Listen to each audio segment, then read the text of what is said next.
திருச்சிற்றம்பலம் அனைத்தடியாரும்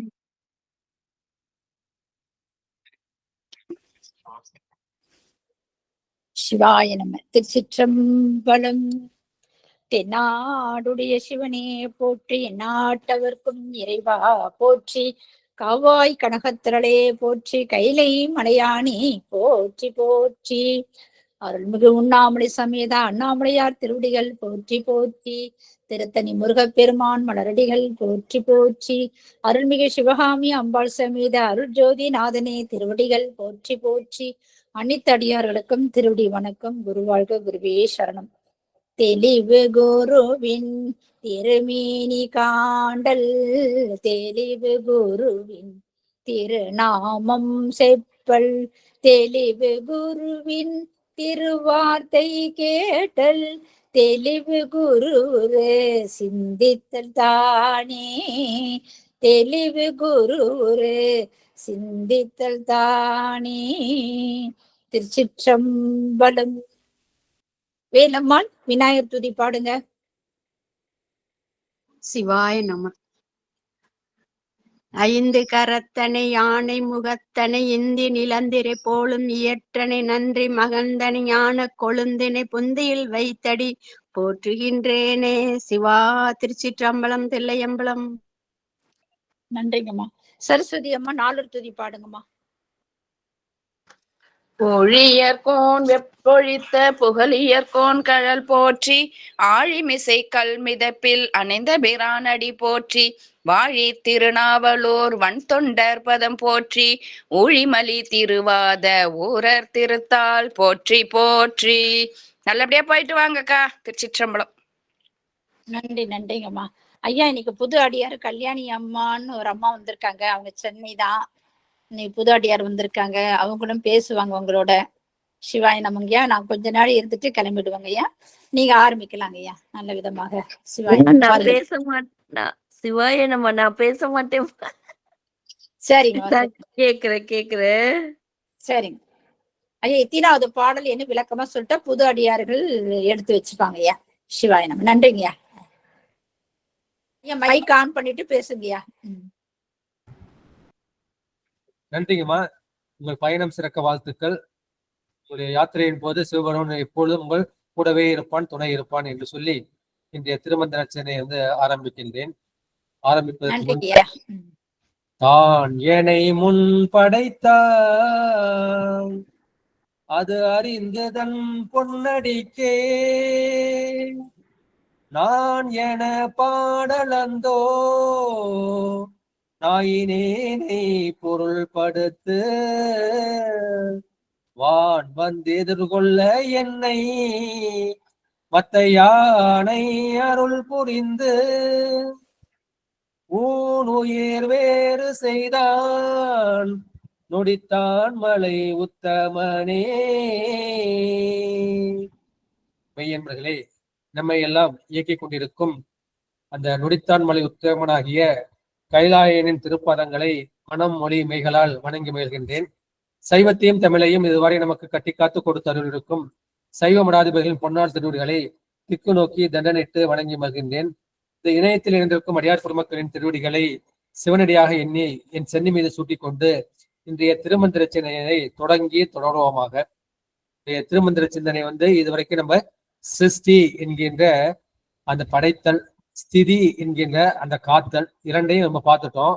மூன்றாவது சங்காரம் என்கின்ற அந்த சங்கரித்தல், ஒடுக்குதல், அழித்தல் என்ற பொருள்படக்கூடிய அந்த தலைப்பை பற்றி சிந்திக்கலாம். இது இரண்டாம் தந்திரத்தில் 11வது தலைப்பு.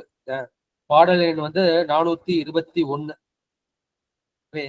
பெருமான் உயிர்களை படைக்கின்றான். அந்த போக நுகர்ச்சிக்காக, அந்த வினைகளை ஊட்டுவதற்காக அவர்களை அந்த ஒரு ஆயுள் காலம் வரைக்கும் காப்பாற்றுகின்றான். இப்போ ஆயுள் காலம் முடிஞ்சிடுச்சு. அந்த உயிர் நிறைய வினைகள் செய்து விட்டது.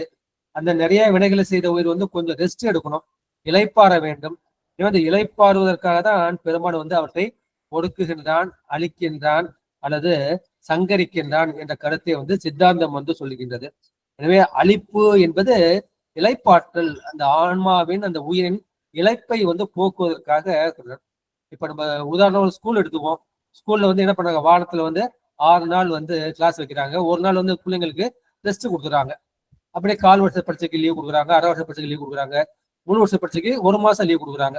அப்புறம் பெரும்பாலும் வந்து அந்த மாதிரி உயிர்களுக்கு வந்து அந்த நித்திய இலைப்பாற்றலை வந்து தருகின்றான் என்ற அந்த கருத்தை வந்து பார்க்கலாம். அழிப்பு என்பது இலைப்பாற்றல் என்பது அந்த சித்தியாரின் சித்த விடுத்து பகுதியில் வந்து வரும். அடுத்த முதல் பாட்டுக்கு போலாம். அங்கி செய்தீசன் அகலிடம் சுட்டது, அங்கி செய்தீசன் அலைகடல் சுட்டது, அங்கி செய்தீசன் அசுரரை சுட்டது, அங்கி செய்வீசற்கு கை அம்புதானே. இதுல வந்து நிலப்பிரளயம், நீர் பிரளயம், அக்னி பிரளயம் என்ற தீ பிரளயம், காட்டு பிரளயம் என்ற வாயு பிரளயம், அது மாதிரி பிரளயம் வந்து நிறைய இருக்கின்றது.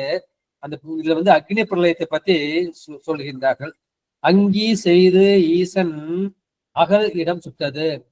அகல் இடம்ங்கிறது இந்த உலகத்தை வந்து குறிக்கும். உங்களுக்கு எல்லாருக்கும் தெரிஞ்ச நம்முடைய அப்பர் பெருமான பாட்டு, அகன்றால் அகலிடத்தார் ஆச்சாரத்தை. இந்த உலகத்துல வந்து என்னென்ன ஆச்சாரம்னு சொல்றாங்களோ அது அந்த ஆன்மாவுக்கு போது ஒரு பொருட்டா இல்லை.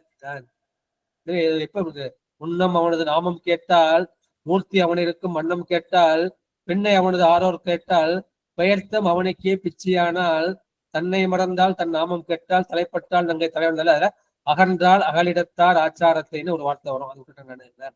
அப்படியே உலக ஆச்சாரம் வந்து அங்க பெருசா இருக்காது, சிவ ஆச்சாரம் தான் அங்க மெயினா இருக்கும்.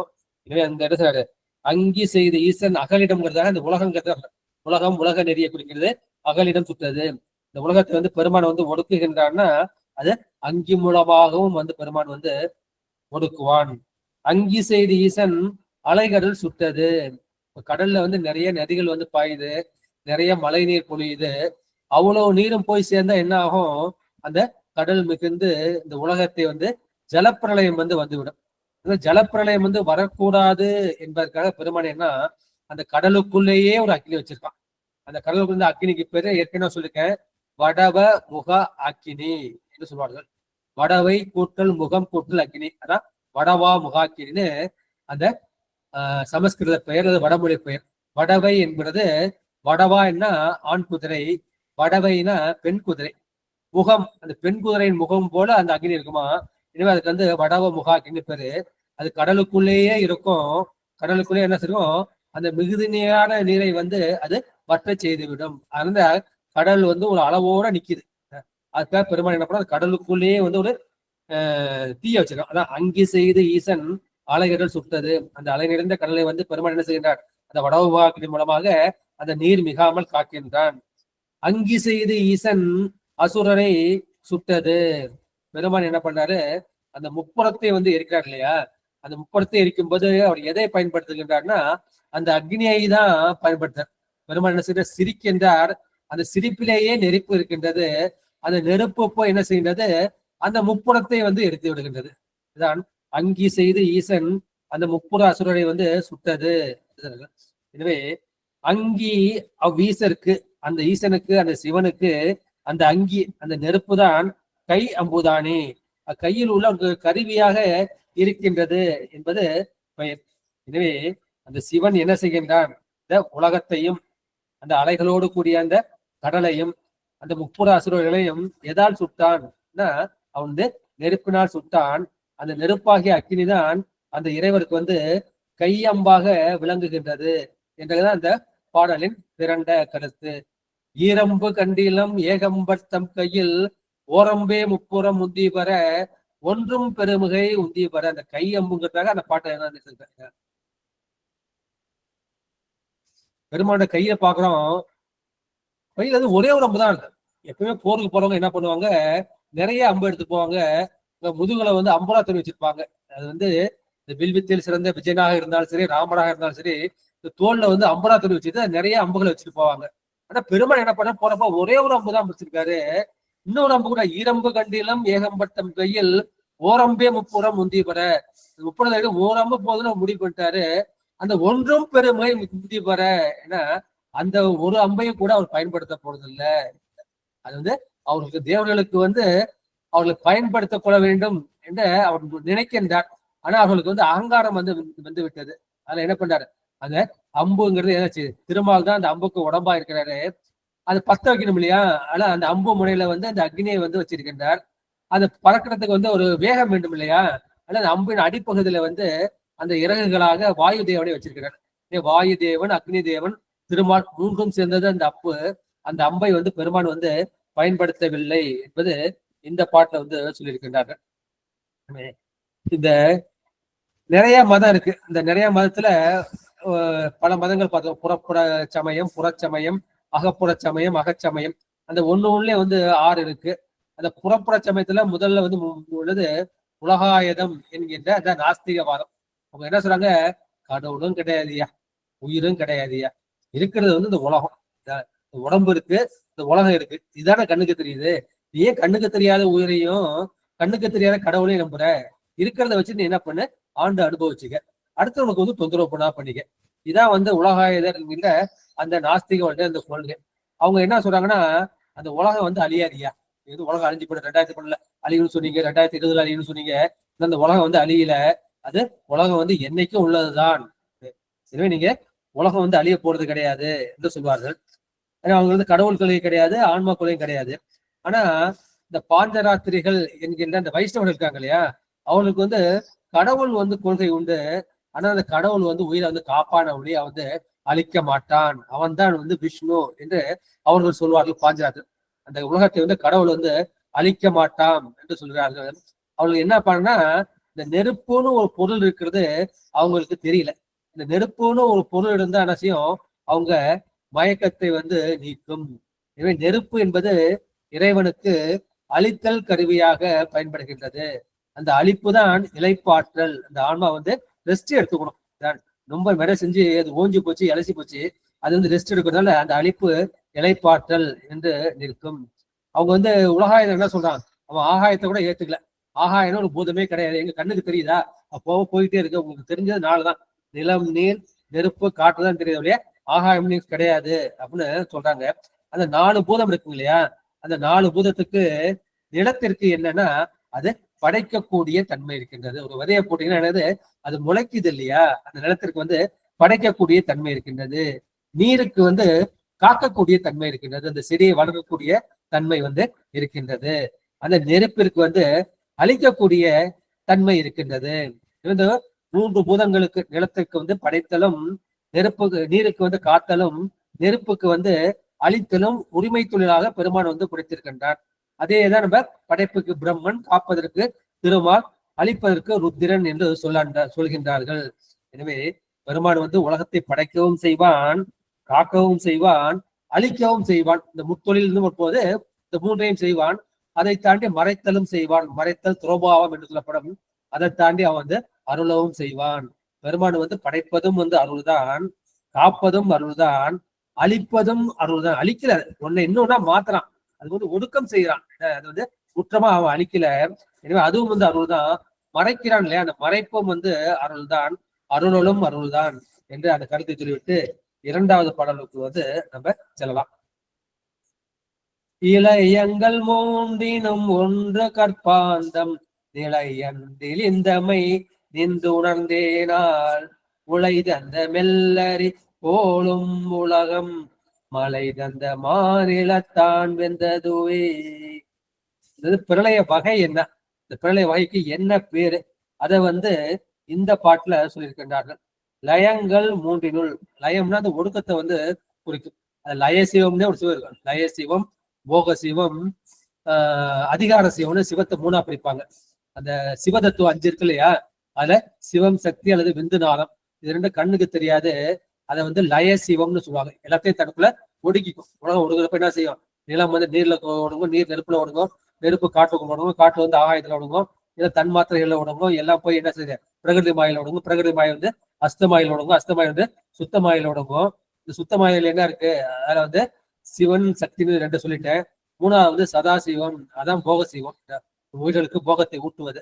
அப்புறம் மகேஸ்வரனும் சுத்த வைத்து உள்ள அந்த அயன், திருமால், ருத்ரன் 3 பேரும் வந்து அதிகார சிவம், ஆட்சி அதிகாரம் செய்யல, படைத்தல் அதிகாரம், பக்கம் அதிகாரத்துல, அதுல அதிகார சிவம்னு சொல்லுவாங்க. எனவே லய சிவம், போக சிவம், அதிகார சிவம். சுத்த வித்தை என்ன பண்ணும், அது போய் மகேஸ்வரத்துல ஒடுங்கும். மகேஸ்வரம் போய் சதாசிவத்துல உடங்கும், சதாசிவம் போய் சக்தியில உடங்கும், சக்தி வந்து சிவத்துக்குள்ள உடங்கும், சிவம் பரசிவத்துல உடங்கும். அந்த மாதிரி கடைசியா சிவனுக்குள்ள எல்லாமே வந்து ஒடுங்கி விடும். அந்த கருத்து தான். எனவே அதுல பிரளய வகை என்ன? லயங்கள் மூன்றினில் இந்த 3 வகையான லயம் அல்லது பிரளயம் 3 இருக்கின்றது. அது ஒன்று கற்பாந்தம், கற்பாந்த பிரளயம். நிலையின்றி இழிந்தமை நின்று உணர்ந்தேனால். இவர் வந்து ஊழிதோர் ஊழி மட்டும்னுட்டு நம்முடைய சுந்தர பெருமான் வந்து பல ஊழிகளில் நடந்திருக்கின்றது. அந்த ஊழிதோர் ஊழி மட்டும் இந்த நொடித்தாள் மலை மட்டும் அழியாம இருக்கு. இந்த மாதிரி இந்த உலகங்கள் வந்து அழிந்த தன்மையை வந்து நான் பார்த்திருக்கேன். நிலை அன்று இழிந்தமை நின்று உணர்ந்தேனால், இந்த பல உலகங்களும் அது தோன்றுவதும் இருப்பதும் ஒடுங்குவதையும் நான் நின்று நான் உணர்ந்தேன். அடைந்தேன் இல்லை, நான் வந்து அனுபவமாக நான் வந்து உணர்ந்தேன். மழை தந்த மாநிலம் என்னது?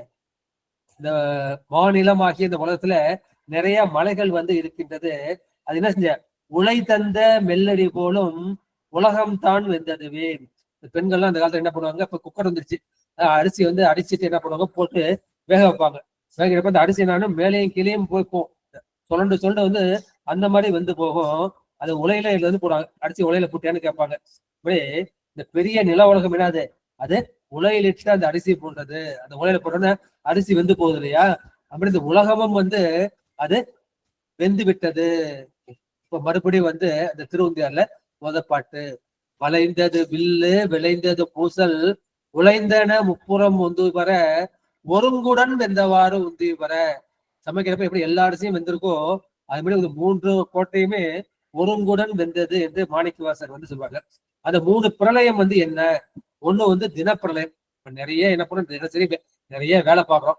வேலை பார்த்தாலும் உடம்பு அசந்து போயிடுது, மனசு ஓய்ஞ்சு போயிடுது. அப்போ கொஞ்சம் ரெஸ்ட் எடுத்தா தேவையில்லாமனு தோணும். அதைதான் வந்து தினப்பிரளயம் அல்லது நித்த பிரளயம்னு சொல்லுவாங்க. தினசரி இந்த பெருமன அந்த உறக்கத்தை கொடுக்குறான். அந்த உறக்கம் தான் வந்து தினப்பிரளயம் அல்லது நித்திய பிரளயம். 2வது வந்து கற்பாந்த பிரளயம். கற்பானா பல ஊழிகள் இருக்கின்றது. அந்த ஒரு ஊழிக்கு பேரு கற்பாந்தம்னு பேரு, கற்பாந்த பிரளயம். 3வது வந்து மகா பிரளயம். மகா பிரளயம் தான் அந்த பேரொளி அல்லது மகா சங்காரணம் சொல்லுவாங்க. மகா சங்காரணம் சிவபெருமன் மட்டும்தான் இருப்பான். பாக்கி எல்லா தத்துவமும் எல்லா போனங்களும் அவனுக்குள் வந்து ஒடுங்கி போய்விடும். அவன் தான் அந்த நேரத்துல ஒருவன் என்னும் ஒருவன் காண்கன்னு அவன் ஒருத்தன் மட்டும்தான் இருப்பான். அம்பால கூட தனக்குள்ள வந்து ஒடிக்குவான். அப்பதான் அம்பா கூட பேச்சு துணைக்கு இல்லையே, அப்ப என்ன பண்றதுன்னா பார்த்து பெருமான் வந்து என்ன பண்றாரு? இந்த திருவாசத்தை கைப்பட வந்து எழுதி வச்சுக்கிறேன். இந்த திருவாசை நம்மள படிப்போம் அப்படியே பெருமானே தன் கைப்பட எழுதி. ஏன் பெருமான் வந்து தன் கைப்பட எழுத வேண்டும்? போய் மாணிக்கவாசத்தை போய் எனக்கு ஒரு சுவடி ஒண்ணு கூட நான் படிச்சுக்கன்னு சொல்லி பெருமான் கொடுக்க மாட்டாரா? கொடுத்துருப்பாரு. ஏன்னா அவர் கொடுத்து நமக்கு எழுத்து புரியுமோ புரியாதோ அப்படின்னு நம்ம கைப்பட எழுதிக்கிறோம் இல்லையா? பெருமான் தன் கைப்பட அது எழுதி கொண்டான் என்று அந்த இலக்கிய நயத்தோடு வந்து சொல்வார்கள். இதே 3 பிரளயம். ஒன்று வந்து தினப்பிரளயம் என்கிற நித்திய பிரளயம். 2வது கற்பாந்த பிரளயம். ஒரு ஊழி முதல்ல வந்து இந்த உலகம் மட்டும் அழியும். இந்த நிறைய போனங்கள் நான் சொன்னேன் இல்லையா? அந்த சில போனங்கள் மட்டும் அழியும், சில போனங்கள் வந்து அழியாது. இந்த பிரம்ம பிரளயம் சொன்னா அந்த பிரம்மலோகம் மட்டும் அழியும். விஷ்ணு பிரளயம்னா அந்த விஷ்ணுலோகம் மட்டும் அழியும். ருத்ர பிரளயம்னா அந்த ருத்ரலோகம் வரைக்கும் அழியும். அப்புறம் மகேஸ்வர பிரளயம் அப்படின்னா நமக்கு வந்து அந்த மகேஸ்வர லோகம் இருக்கும். அப்புறம் சதாசிவ பிரளயம், சதாசிவ லோகம். சக்தி பிரளயம், சக்தி லோகம் அடைஞ்சிடும். சிவப்பிரளயம்னா அந்த 36 தத்துவங்கள். 36 முதல் தத்துவம் வந்து சிவ தத்துவம், நாத தத்துவம். அந்த நாத தத்துவம் எல்லா கோணங்களும் வந்து அழிஞ்சு போயிடும். அதான் வந்து மகா பிரளயம் அல்லது மகா சங்காரணம் என்று சொல்வார்கள். இந்த மகா பிரளயத்துல என்ன பண்ணுவாரு? திருமணம் ஒடுங்கி போடுவாரு. அதான் என்ன சொல்றாரு? இந்த கற்பாந்த பிரளயத்தை வந்து நான் வந்து அடிச்சிட்டேன். தினப்பிரளயமும் எனக்கு வந்து தெரியும், மகா பிரளயம் வந்து என்னால வந்து அறியப்படாத ஒன்று. கற்பாந்தம் வரையில் வந்து நான் இந்த கற்பம் வரைக்கும் நான் வந்து வாழ்ந்திருக்கின்றேன். இந்த உலகிற்கு அரிசி என்ன பண்ணுது? மேலையும் கிளையுமா மாறி மாறி சுழண்டு வெகுது போல இந்த உலகமும் என்ன செய்யுது?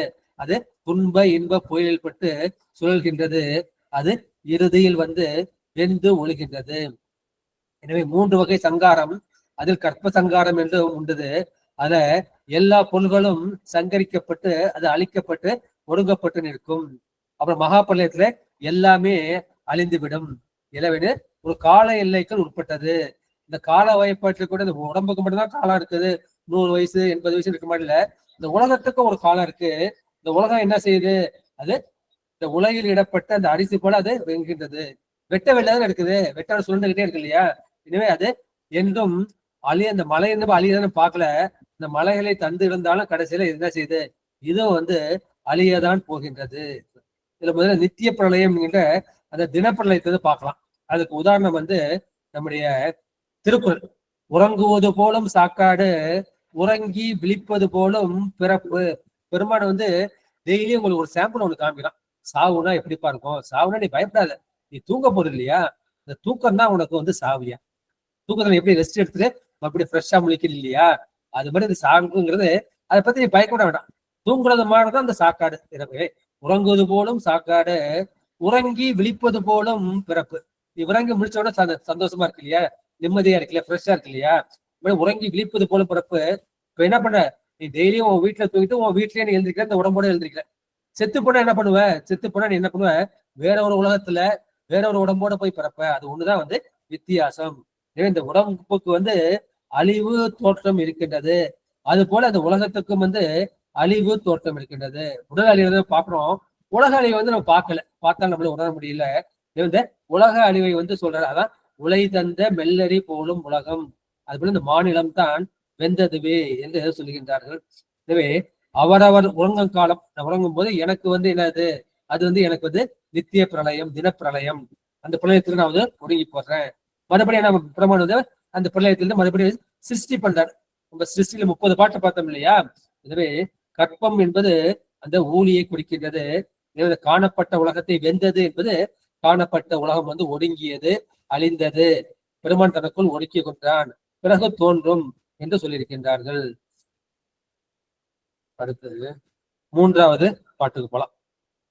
பதம் செய்யும் பாரும் பணிவரை எட்டும், உதம் செய்யும் ஏல் கடல் ஓதம் முதலாம், புதம் செய்யும் அங்கி கொலுவி ஆகாசம், இதம் செய்யும் நெஞ்சில் வியப்பில்லை தாமீன். இவர் வந்து யோகி, திருமணர் வந்து யோகி.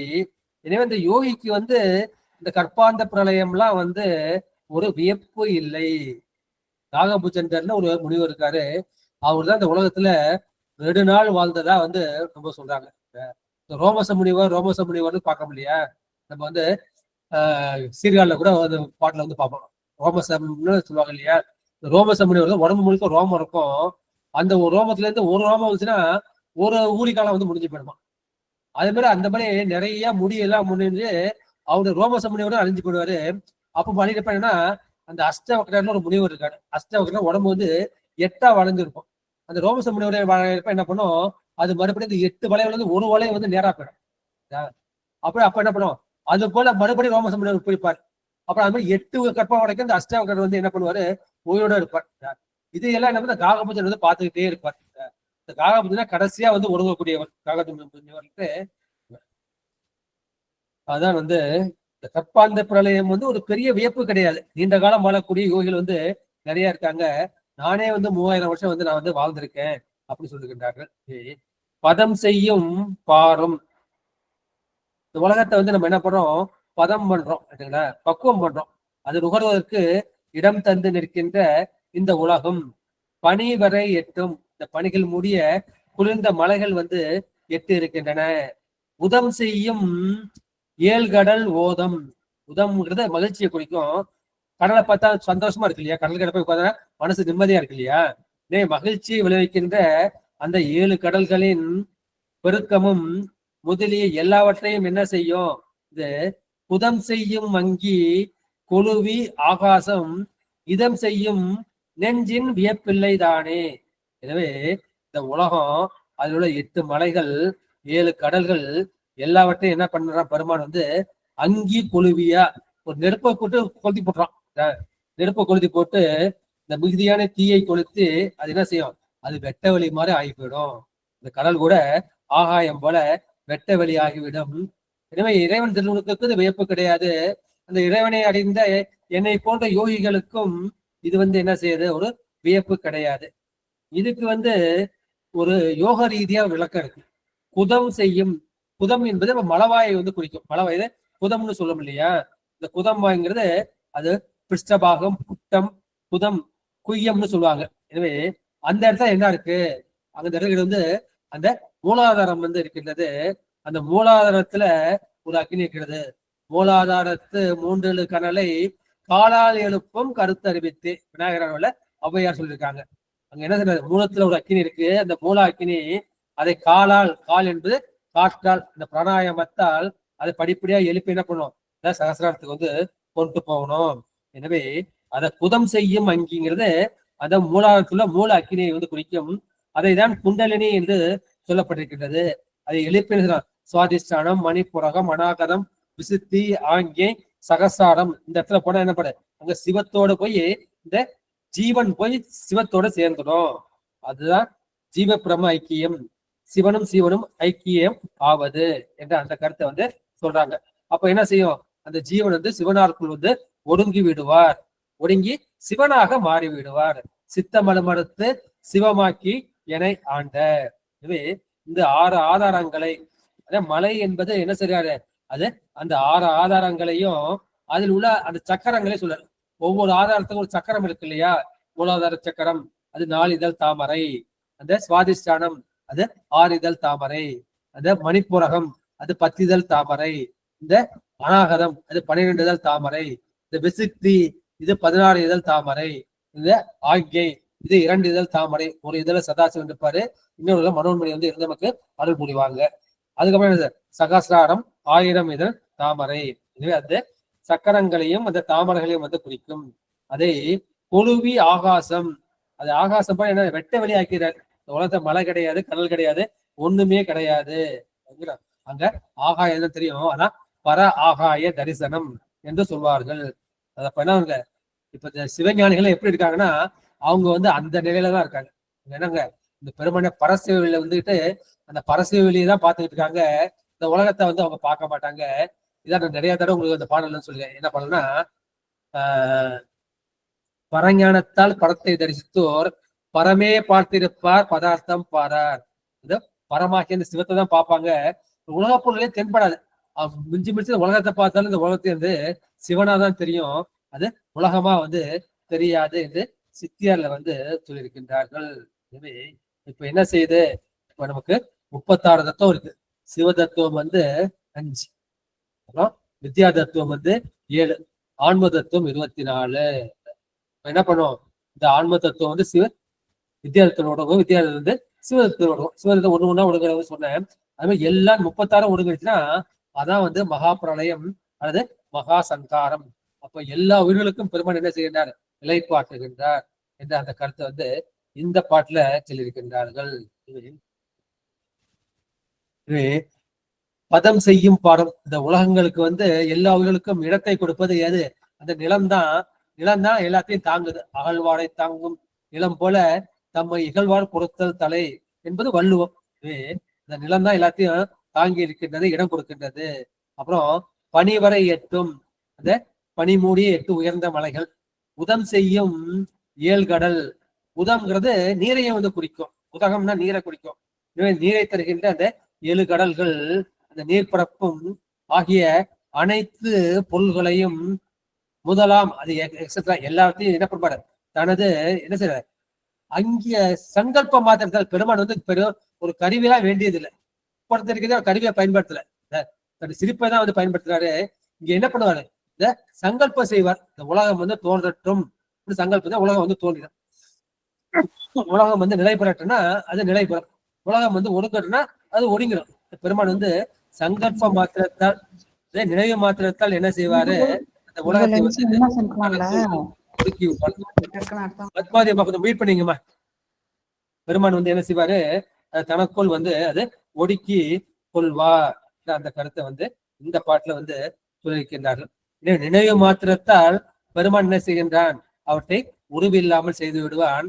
இதுல வந்து வியப்பே இல்லை, இது ஆச்சரியப்படுவதற்கு வந்து இல்லை என்று கருத்தம். இது வந்து இந்த உதகம், உதம் செய்யுங்கிறத உதகம் செய்யும், உதகம் வந்து தண்ணீரை வந்து குறிக்கும்.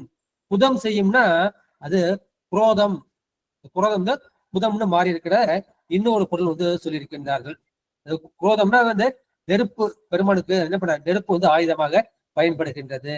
எனவே எந்த நிலமும் அழியும், நீரும் அழியும், காற்றும் அழியும், எல்லாவற்றையும் அழியும் என்கின்ற அத மகா சங்காரத்தின் இந்த உண்மையை இந்த 3வது பாட்டை வந்து சொல்லியிருக்கின்றார்கள். அடுத்து 4வது பாட்டு. கொண்டல் வரை நின்று இழிந்த குல கொடி அண்டத்துள் ஊறி இருந்தென் திரையாகி ஒன்றின் பதம் செய்ய ஓம் என்ற அப்பூர குண்டத்தின் மேலங்கி ஓலிக்கொண்டானே. கடைசியில அந்த பிந்துவும் போய் நாதத்துல ஒடுங்குது. அது 35வது தத்துவம் வந்து 36 தத்துவத்துல அது ஒடுங்குது. அந்த கருத்தை தான் இங்க இந்த பாட்டு இருக்காரு. பதவுரை பார்க்கலாம். கொண்டல், கொண்டல் என்பது மேகத்தை வந்து குறிக்கும். இந்த மேகங்கள் சூழ்ந்த வரை, வரைனா மலையை குறிக்கும். அந்த மலை மேல வந்து மேகம் சூழ்ந்திருக்கின்றது. அந்த மலையிலிருந்து இழிந்த குளக்கொடி, அந்த மலை உச்சிலேருந்து தான் பனி வருது, தண்ணி எல்லாம் வருது. கங்கை வந்து அந்த பனிமலையிலேருந்து தான் ஒழுகி வருது. மற்ற காவிரி எல்லாம் அந்த மலை மேற்கு தொடர்ச்சி மலையிலிருந்து அந்த நீர் மூலமாக வருகின்றது. அந்த நீர் எதுக்கு உதாரணம் அப்படின்னா அது விந்து சக்திக்கு வந்து உதாரணம். அந்த விந்து சக்தியிலிருந்து தான் என்ன செய்யறது, அந்த பிரபஞ்சம், அந்த பொருள் பிரபஞ்சம் வந்து வருது. சொல் பிரபஞ்சம் எங்க வருது, அது நாத தத்துவத்திலிருந்து வருது. பொருள் பிரபஞ்சம் வந்து அந்த விந்து சக்தியிலிருந்து வருது. அந்த பொருள் பிரபஞ்சம் எல்லாவற்றிலும் பரவி எல்லா அண்டங்களிலும் ஊறி, அண்டத்தில் ஊறி எல்லா அண்டங்களிலும் எல்லாவற்றிலும் பரவி இருந்து தென் திசை ஆதி. இந்த தென் திசை, திசைனா திசையை குறிக்கும், ஆதி திசையை குறிச்சா காலத்தையும் குறிச்சாகணும். எனவே அந்த திசையும் காலமும் அவற்றை இடமாக கொண்டிருந்த பின்பு அப்ப என்ன செய்கின்றான் அவன், ஓம் என்ற அந்த ஓம் என்கின்ற அந்த பிரணவமாகிய நாதத்தில், அந்த நாதத்தில் வந்து ஒடுங்கி என்ன செய்யும், குண்டத்தின் மேல், குண்டம்ங்கிறது மூலாதாரத்துல இந்த குண்டலி சக்தி குறிக்கும். அந்த குண்டலத்தில் அவன் என்ன செய்கின்றான், அந்த ஓம் என்ற பிரணவத்தை குண்டலினியாக அமைத்தான். கொண்டல் வரை என்பது அந்த அருள்மலையாகிய அந்த சிவத்தை வந்து குறிக்கும். குலக்கொடி என்பது அதன் 2வது தத்துவமாகிய அந்த விந்து சக்தியை குறிக்கும். இழிதல்ங்கிறது மேலிருந்து கீழிறங்கிறது. சிவத்திலிருந்து சக்தி, சக்தியிலிருந்து சதாசிவம், சதாசிவத்திலிருந்து மகேஸ்வரம், மகேஸ்வரத்திலிருந்து சுத்த வித்தை, அது ஒண்ணு ஒண்ணு அப்படி இறங்கி வருகின்றது. அதான் இழிதல்னு சொல்றார். எனவே அந்த பெருமான் என்ன செய்கின்றார், அதை சிவம் வந்து என்ன பண்ண சிருஷ்டிக்கும் போது என்ன பண்ணாரு, சிவத்திலிருந்து சக்தியை படைத்து, சக்தியிலிருந்து சதாசிவத்தை படைத்து, சதாசிவத்திலிருந்து மகேஸ்வரத்தை படைத்து, அதுல சுத்த வித்தையில பிரம்மன், திருமால், ருத்ரன் 3 பேரையும் வந்து படைக்கின்றார். அப்ப அதுல இருந்து வந்து என்ன வித்யா தத்துவம் அசுத்த புலமை வருது. அப்புறம் அந்த பிரகடனிலிருந்து நம்முடைய பிரகதி தத்துவத்துல இருந்து எல்லா உலகங்களும் வருகின்றது. இது சிருஷ்டி காலம். ஒடுக்கும் போது என்ன செய்கின்றது, நிலம் வந்து நீர்ல ஒடுங்குது, நீர் வந்து நெருப்புல ஒடுங்குது, நெருப்பு காட்டுல ஒடுங்குது, காட்டுல வந்து ஆகாயத்துல ஒடுங்குது, அது பஞ்ச தன்மாத்திரைகளை ஒடுங்குது. எல்லாம் போய் எங்க முடியுது, அந்த பிரகிருதி மாயில போய் ஒடுங்குது. பிரகிருதி மாயை வந்து அஸ்தமாயில ஒடுங்குது, அஸ்தமாய் வந்து சுத்தமாயில ஒடுங்குது, சுத்தமாய் போய் சிவத்துக்குள்ள ஒடுங்குது, சிவம் பரசிவத்துல ஒடுங்குது, பராசிவம் பராபர சிவத்துல ஒடுங்குது. இன்னும் பாத்துருவோம். அந்த அண்டத்துள் ஊறிங்கன்னா அந்த அண்டத்துல என்ன பண்ணிருக்காரு, முதல்ல பெருமாள் என்ன பண்ணா நாத தத்துவம் தான் ஓம்னு சொல்றாரு இல்லையா. ஓம் என்பது சொல் பிரபஞ்சம். இந்த நாத தத்துவத்தை செயல்படுத்தி பெருமான் வந்து என்ன செய்கின்றார், அந்த சொல் பிரபஞ்சத்தை சொல்றார். சொல் பிரபஞ்சம் வந்து 3 இருக்கு, மந்திரம், பதம், வண்ணம். வண்ணம்னா எழுத்தை வந்து குறிக்கும். ரெண்டு சொல்லிட்டான். வண்ணம்னா எழுத்தை குறிக்கும். அத 51 அச்சரங்கள், 51 மாத்துருக அச்சரங்கள். அது அம்பாளுக்கு வந்து மேனியா இருக்கின்றான் அந்த 51 சிவபெருமானுக்கு வந்து அந்த நமச்சிவாய் இந்த பஞ்சாக்கரம் மேனியா இருக்கிற போது அம்பாளுக்கு வந்து அந்த 51 அச்சரமும் வந்து மேனியாக திருமேனியாக வந்து இருக்கின்றது வடநூல் வந்து சொல்லுவாங்க. அப்ப என்ன சொல்லுவாங்கல்ல, அந்த 51 அச்சரங்கள், அந்த 51 அச்சரங்கள் 2 அச்சரம் சேர்ந்தா என்ன செய்யும், ஒரு பதம் வந்து உருவாகும். சிவங்கிறது ஒரு பதம். திருவாட்சி 51 இதுதாங்கயா இருக்கும். தீபம் ஒளி உடுக்கு உண்மை விளக்கத்தை நாம சொல்லுவாங்க. உண்மை விளக்கத்துல வந்து இந்த திருவாட்சி தான் சொல்லுவாங்க இல்லைங்களா. அந்த பாட்டு நீங்க பார்த்திருப்பீங்க. இனிமே அந்த திருவாட்சியில வந்து 51 அச்சரங்கள் வந்து இருக்கும். பெருமாள் என்ன செய்கின்றார், அந்த ஓம் என்கின்ற அந்த நாத தத்துவத்தை சொல்லு. அந்த நாத தத்துவ அகாரம், உகாரம், மகாரம் இருக்கு. ஆவும் ஊ கூட்டினாதான் அந்த ஓங்கிற அர்த்தம். அப்புறம் ஓம் ஆ ஊ மகாரம் இருக்கும். அந்த விந்து நாதம் சேர்த்தா மொத்தம் 5 ஆகும். இந்த 5ல இருந்து உங்களுக்கு பஞ்ச பிரணவம், பஞ்ச கலைகள் அங்கதான் வரும். பிரதிஷ்டாக்களை நிவர்த்திகளை, பிரதிஷ்டாக்களை, வித்யாக்களை, சாந்திகளை, சாந்தி அதீதங்களை, அந்த 5 கலை அப்படிதான் உற்பத்தி ஆகும். அதுபோல அந்த 5 மந்திரமும் அப்படிதான் வந்து உற்பத்தி ஆகும். என் திசையாதி ஒன்றின் பதம் செய்த ஓம். அப்ப சொல்படத்தை படிச்சுட்டார். மந்திரம் சொன்ன, அதை எழுத்து சொன்ன, அப்புறம் வந்து பதம்னா 2-3 எழுத்து சேர்த்து ஒரு பதம். அது மாதிரி 81 பதங்கள் வந்து இருக்கின்றது. இந்த பத மந்திரங்களே சூரத்தில் ஒண்ணு இருக்கு. அது பிற்பாடு பார்க்கலாம். அப்புறம் எல்லாம் சேர்ந்து ஒரு மந்திரமா மாறும். ஓம் நமச்சிவாய அப்படிங்கிறது மந்திரம். அதுல நமங்கிற ஒரு பதம், சிவங்கிறது ஒரு பதம். பார்க்கணும். இது இப்ப சொல் பிரபஞ்சம் முடிஞ்சு போச்சு. அப்புறம் என்ன செய்கின்றாரு? அது பொருள் பிரபஞ்சம் வந்து வருகின்றது. அந்த பொருள் பிரபஞ்சத்துல வந்து என்ன செய்கின்றார்கள்? அதை வந்து கலை, தத்துவம், புவனம். கலைனா 5 கலைகள், பஞ்ச கலைகள்னு சொன்னான். அது நிவர்த்தி கலை, பிரசாகலை, வித்யாகலை, சாந்தி கலை, சாந்தி அதீத கலைன்னு 5 கலைகள் சொல்லுவாங்க. அந்த 5 கலைகளே தான் இந்த 36 தத்துவம். ஆன்ம தத்துவம் 24, வித்யா தத்துவம் 7, சிவ தத்துவம் 5. இந்த 36 தத்துவம் ஒண்ணும். அந்த 36 தத்துவத்துல தான் உங்களுக்கு என்ன செய்யற 224 புவனங்களை படைக்கின்றான். இது புவனமாக தனு கரண புவன போகமாக வரும். இப்ப கடைசியில என்ன செய்யும்? கடைசியா நாதத்திலேதான் உருவானுச்சு. நாதத்துல ஒடுங்கி அது சிவத்துக்குள் ஒடுங்கி கொண்டும். இதான் குண்டத்தின் மேல் அங்கி கோழி கொண்டான். அப்படின்னா நமக்கு ஒரு மூலாதாரம் பெருமான் வந்து ஒரு மூலாதாரத்துக்குன்னா அந்த மூல ஆதாரத்துக்குள் பெருமான் என்ன செய்யறான்? எல்லாவற்றையும் கறந்து கொண்டான். கங்கை எப்படி தலைமையில விட மறைச்சு வச்சிருக்கானோ அதுபோல உலகம் ஒடுங்குறப்ப எல்லாவற்றையும் தனக்குள் ஒடுக்கிக் கொள்கின்றான் என்று அந்த சர்வ சங்காரத்தை யோக முறையில் இந்த பாட்டில் வந்து சொல்லி இருக்கின்றார்கள். இந்த 4வது பாட்டுல வந்து சொல்லி இருக்கின்றார்கள். இது வந்து வேற வகை பொருள் பார்க்கணும்னா மேகம் இருக்கு. அந்த மேகம் எங்க தங்குது? மலை உச்சியில போய் தங்குது. அங்க தங்கி அங்கேயிருந்து என்ன செய்ய மழை நேரா வருது. அந்த மழை நீர் கீழே வந்து என்ன பண்ணுது? ஆறா வருது. ஆறாக இது கடலாக இருக்கின்றது. அந்த நீர் என்ன செய்கின்றது? அதான் நமக்கு உணவுகளை உண்டாக்கி கொடுக்கின்றது. அது போல் இறைவன் என்ன செய்கின்றான்? அந்த நாதம் என்கின்ற அந்த குண்டத்தில் நெருப்பு வளர்ப்பாங்க இல்லையா? குண்டம்னா அக்னி குண்டம். அந்த அக்னி குண்டத்துல அந்த மேலான நெருப்பை வந்து அதை வளர்த்து விட்டான். அதாவது அது அழித்தல் தொழிலை அவன் மேற்கொண்டான் என்று அதற்கு இன்னொரு பொருளும் இந்த பாட்டுக்கு சொல்லப்பட்டிருக்கின்றது. அடுத்து 5வது திருப்பாடல். நித்த சங்காரம் உறக்கத்து நீள் மூடம் வைத்த சங்காரமும்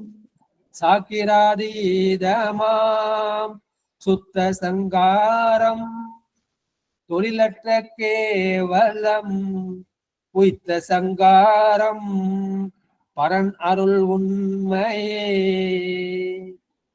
3 சங்காரம் பார்த்தோம் இல்லையா? நித்த சங்காரம் அப்படிங்கிற தின சங்காரம் பார்த்தோம், கற்ப சங்காரம் பார்த்தோம், மகா சங்காரம் பார்த்தோம்.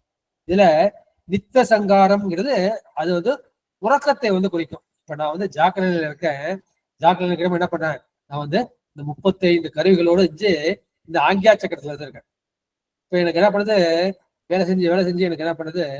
ஒரு ரெஸ்ட் எடுத்தா தேவலாம், தூங்குனா தேவலாம்னு தோணுது. அப்ப என்ன பண்றோம்?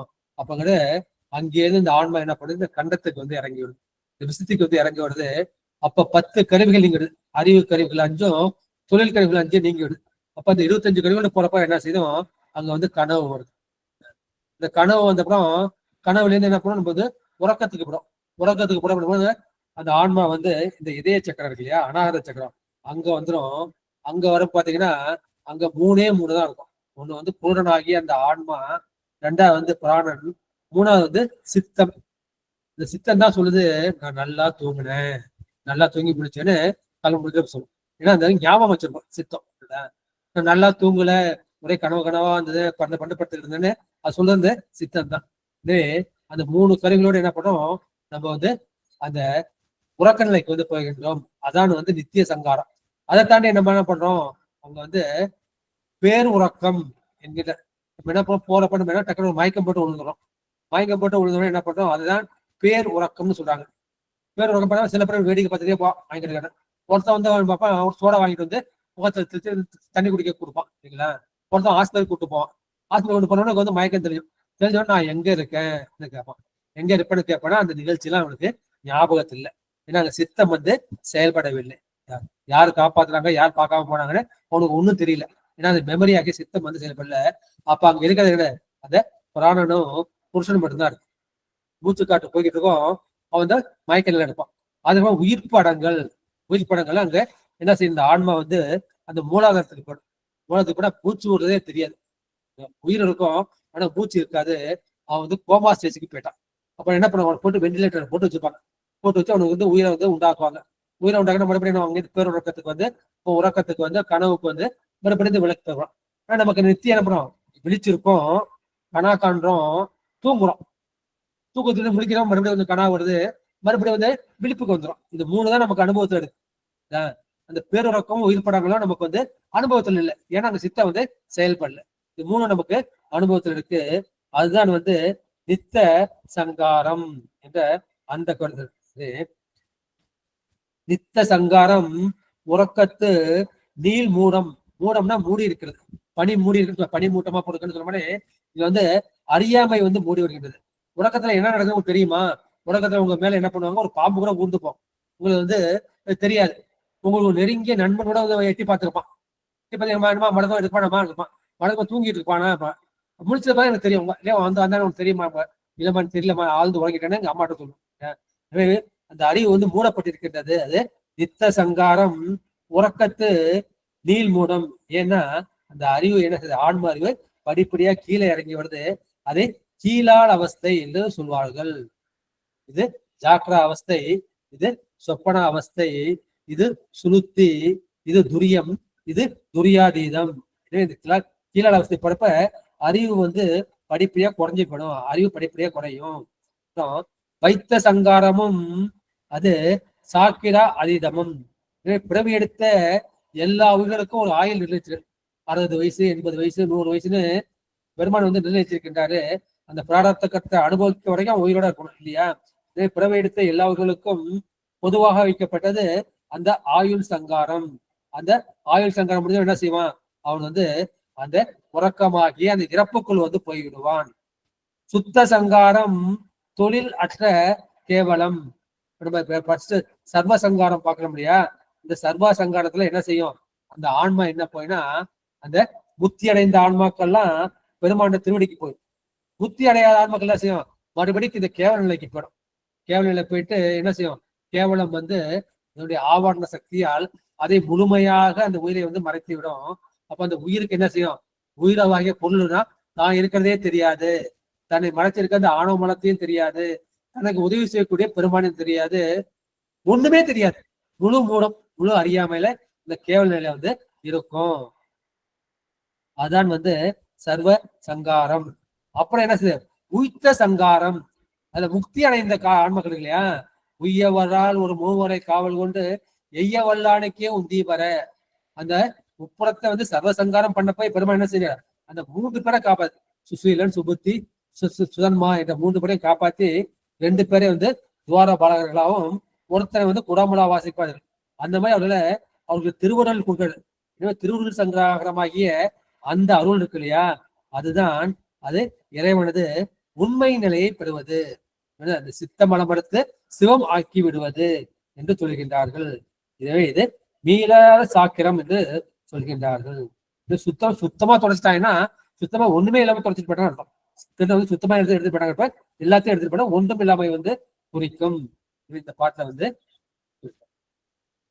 எனவே தினப்பிரளயம் என்கின்ற நித்த பிரளயம் நித்த சங்காரம், அது வந்து இந்த உறக்கத்தில் ஒன்றையும் அறியாது உணராது இருக்கின்ற நிலை. வைத்த சங்காரம், இந்த ஆன்மாக்களுக்கு பெருமான் வைத்த அந்த அமைத்த சங்காரம் என்ன செய்கிறது, அது விழிப்பு நிலையை தாண்டியுள்ள அந்த கனவு நிலையாகும்.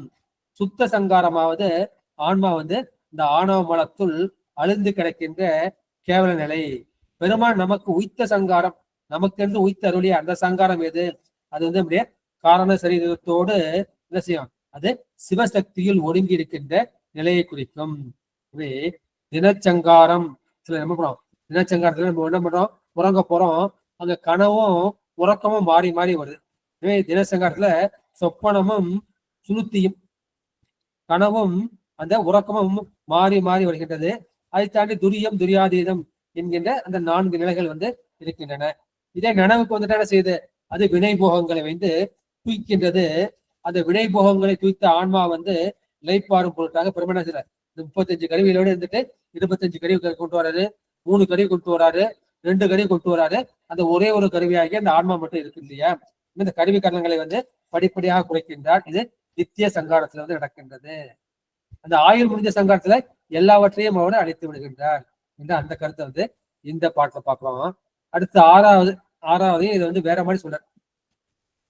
நித்த சங்காரம் இரண்டுடல் நீவுதல் வைத்த சங்காரமும் மாய சங்காரமாம் சுத்த சங்காரம் மனாதீதம் தோய்வுறல் உய்த்த சங்காரம் சிவன் அருள் உண்மையே. போன பாட்டுல பரன் அருள் உண்மையை சொல்றாரு. அந்த பரன் யாரும் அந்த பரன் வந்து சிவன் தான் என்று இந்த 6வது பாட்டுல வந்து சொல்லி இருக்கின்றார்கள். நித்த சங்காரம் 2 உடல் நீவுதல்.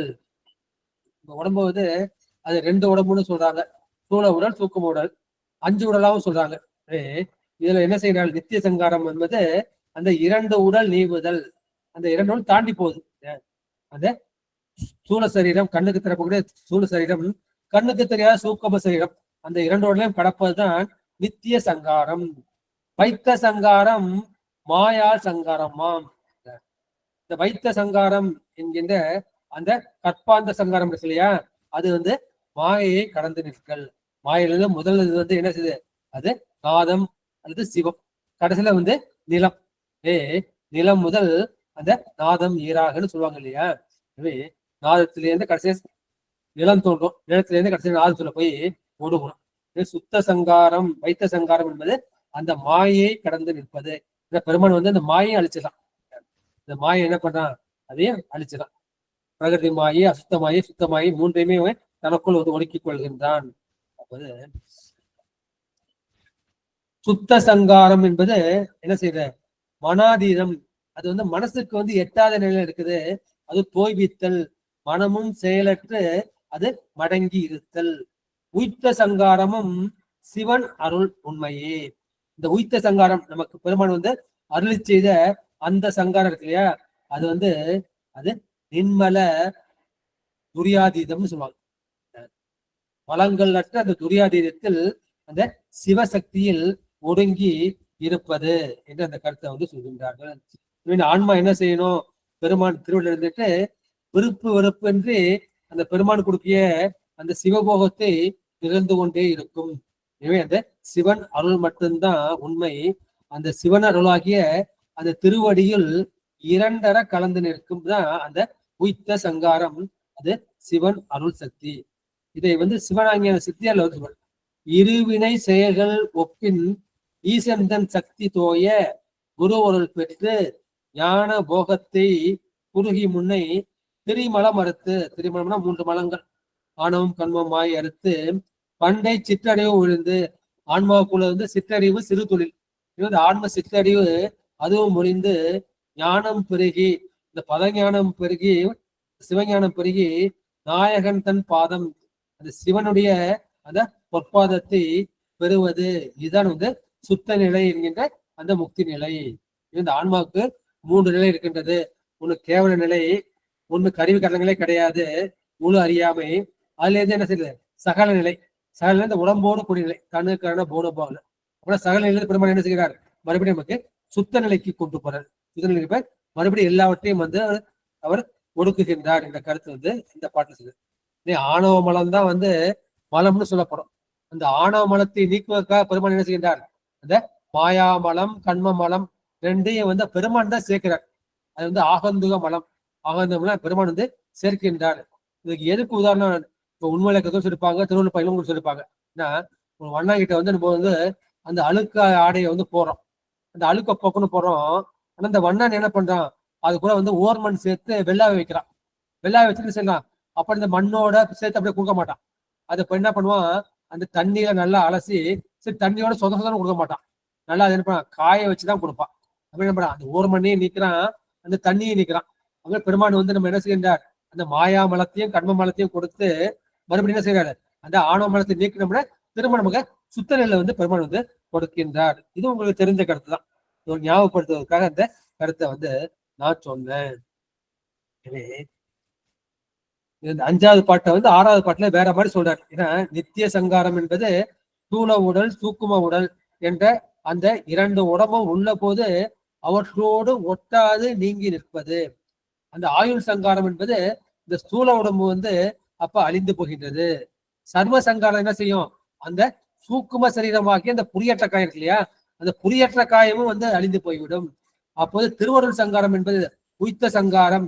அது வந்து சிவபெருமானுடைய அந்த திருவருளை பெறக்கூடிய சிவப்பேரு அல்லது வீடு பேரு. எனவே 2 உடலும் உள்ள போதே ஒட்டாம எப்ப இருக்கும்? நம்ம தூக்கத்துல இருக்கும். தூக்கத்துல உடம்பே நமக்கு தெரியாது, உடம்பும் தெரியாது, மனசும் தெரியாது. மனசு செயல்படாது, மனசு செயல்பட தூங்க முடியாது. எனவே அந்த 2 உடலும் உள்ள போதே ஒட்டாது இருப்பது அந்த உறக்கத்தில். சூக்கும சரீரம் எப்படின்னா செய்யும்? அது முக்தி பெற வரைக்கும் நீங்காமல் இருக்கும். முக்தியில தான் என்ன செய்யும்? அது வந்து அழியும். மாயா சங்காரம் என்பது அந்த மாயை என்பது பிரகிருதி மாயை குறிக்கும். சகல வர்க்கத்துக்கு இந்த பிரகிருதி மாயில இருந்த பெருமான் வந்து இந்த பிரகிருதி மாயை வரைக்கும் சங்காரிப்பதுதான் அந்த மாய சங்காரம். இந்த சுத்த சங்காரம் என்பது எல்லாவற்றையும் அந்த சுத்த தத்துவங்கள் வரைக்கும், சிவதத்துவம் வரைக்கும், நாதத்துவம் வரைக்கும் அதை சங்கரிப்பது. நீவுதல்னா வந்து அது துடைத்தல். அதுதான் வந்து 7வது பாட்டுக்கு போலாம். 7வது பாட்டும் இதே கருத்துதான். நித்த சங்காரம் கரு இடர் நீக்கினாள் ஒத்த சங்காரம் உடல் உயிர் நீவுதல் சுத்த சங்காரம் அதிதத்துள் தோய் உடல் உய்த்த சங்காரம் பரன் அருள் உண்மையே.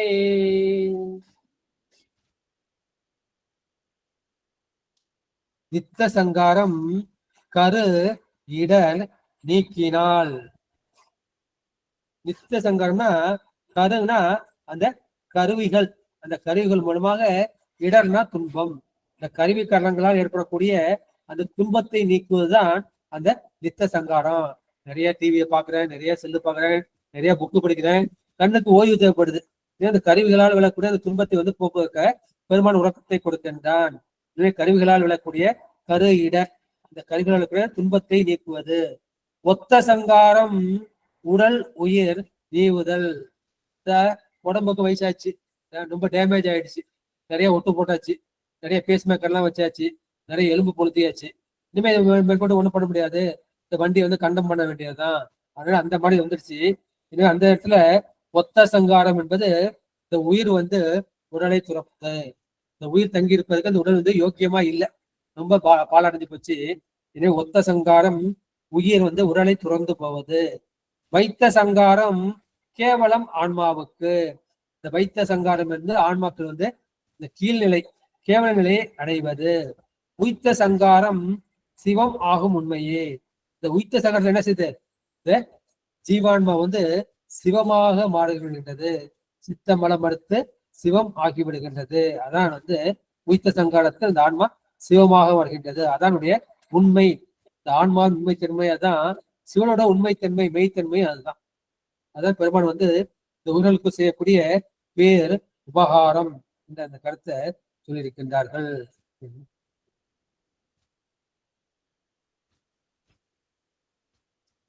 நித்திய சங்காரம் என்ன செஞ்சது? அந்த தூள உடம்போடு அந்த கருவி கரணங்கள் வந்து பெருமான் வந்து பிரித்து விடுகின்றார், பிரித்து அதை உறங்க செய்கின்றார். ஆயுள் சங்காரத்துல என்ன பண்றாரு? அந்த உயிரை வந்து அந்த உடம்பை விட்டு முழுசா நீக்கின்றாரு. சர்வ சங்காரத்துல என்ன பண்றாரு? அது கேவலத்தில் வந்து ஒடுக்கி விடுகின்றார். திருவருள் சங்காரத்துல பெருமான் திருவடியை கொடுத்து விடுகின்றார் என்ற அந்த கருத்து சொல்றாங்க. இந்த கரு இடங்கிறப்ப 2 பொருள் சொல்லணும். கருங்கிறது கருவி, கருவி மூலமாக இருக்கக்கூடிய அந்த துன்பத்துணை. அப்புறம் கரு என்பதற்கு இந்த ஆன்மா முதல்ல கருவாத கருவாய் கிடந்தும் கலலே நினைத்தும் கருத்துடையேன் படுல. கரு என்பது அந்த கருவாய் தோன்றி வளரக்கூடிய அந்த தூள உடலை வந்து குறிக்கும். அந்த தூள உடலை வந்து அதன் இடர் நீக்குதல். அதுனா அந்த உடம்பு இருக்கு, இந்த சிவஞானிக்கு அந்த ஜீவன்முக்தி வந்து உடம்பு இருக்கு, ஏன்னா பிராரத்த கர்மம் இருக்கு. இருந்தாலும் அவனுக்கு வந்து அதனுடைய இன்ப துன்ப அனுபவம் வந்து அவனுக்கு கிடையாது. எனவே தூள உடலை வந்து அதன் அனுபவத்தை நீக்குகின்றார். உடல் இருக்கும், அது என்ன செய்ய உடல்ல வந்து கொசு கடிக்கும், எல்லாம் கிடைக்கும், ஒண்ணுமே வந்து அவருக்கு தெரியாது. சில பேர் திட்டுவாங்க, வைவாங்க, அதுவும் தெரியாது. சில பேர் புகழ்வாங்க, அதுவும் காதுல வந்து விழுவாது. அதான் இந்த கூடிய அந்த அனுபவம் வந்து இருக்கின்றது. அந்த கருத்தை வந்து இந்த பாட்டுல சொல்லி இருக்கின்றார்கள். அடுத்து 8வது பாடல். நித்த சங்காரமும் நீரிலை பாட்டலின் வைத்த சங்காரமும் மண்ணும் அனாதியில் சுத்த சங்காரமும் தோயா பரன் அருள் உய்த்த சங்காரம் முன் 4ஆம் ஒதுக்கிலே. நித்த சங்காரம் நீடு இளைப்பாட்டினல். நித்த சங்காரம் என்ன சொன்னா, காலம்புறம் முழிச்சதுல இருந்து சாயந்தரம் தூங்குற வரைக்கும் உழைச்சிக்கிட்டே இருக்கான். உடம்பாலேயோ மனசாலேயோ வேலை செஞ்சுக்கிட்டே இருக்கான். அந்த உடம்பும் வந்து அசந்து போயிடுது, மனசும் வந்து ஓஞ்சி போயிடுது. அப்ப அந்த இளைப்பை வந்து நீக்கி இருக்குது. நித்த சங்காரம் நீடு இளைப்பாட்டுதல். 12 மணி நேரம் வேலை செஞ்சுட்டப்பா, ஒரு 6 மணி நேரம் படுத்து தூங்குப்பா அப்படின்னு அந்த இளைப்பினை ஆற்றல் செய்வது. வைத்த சங்காரமும் மண்ணும் அனாதியில். அந்த வைத்த சங்காரம் என்ன செய்ய, அந்த மனம் முதலான அந்த கரணங்கள், மனம் புத்தி சித்தம் அகங்காரம் என்கின்ற அந்த கரணங்கள் என்ன செய்கிறார்கள், அது அனாதியில் அந்த அவிந்த நிலையில் வந்து இருக்கும். சுத்த சங்காரம் தோயா பரனருள். சுத்த சங்காரத்துல என்னது, அவனுக்கு பரனருள் கிடைக்கவில்லை. அருள் கிடைக்காத அவனுக்கு வந்து முக்திக்கு போல அவன் திரும்ப வந்து கேவல நிலைக்கு வந்து வைத்திருக்கின்றான். வைத்த சங்காரமும் 4ஆம் அதிர்ச்சியிலே. வைத்த சங்காரம் அவன் அருளில் தங்குவதாகும். இவ்வாறு வந்து சங்காரம் ஆயும் போது அது 4 ஆகும் என்ற கருத்தை வந்து சொல்லியிருக்கின்றார்கள்.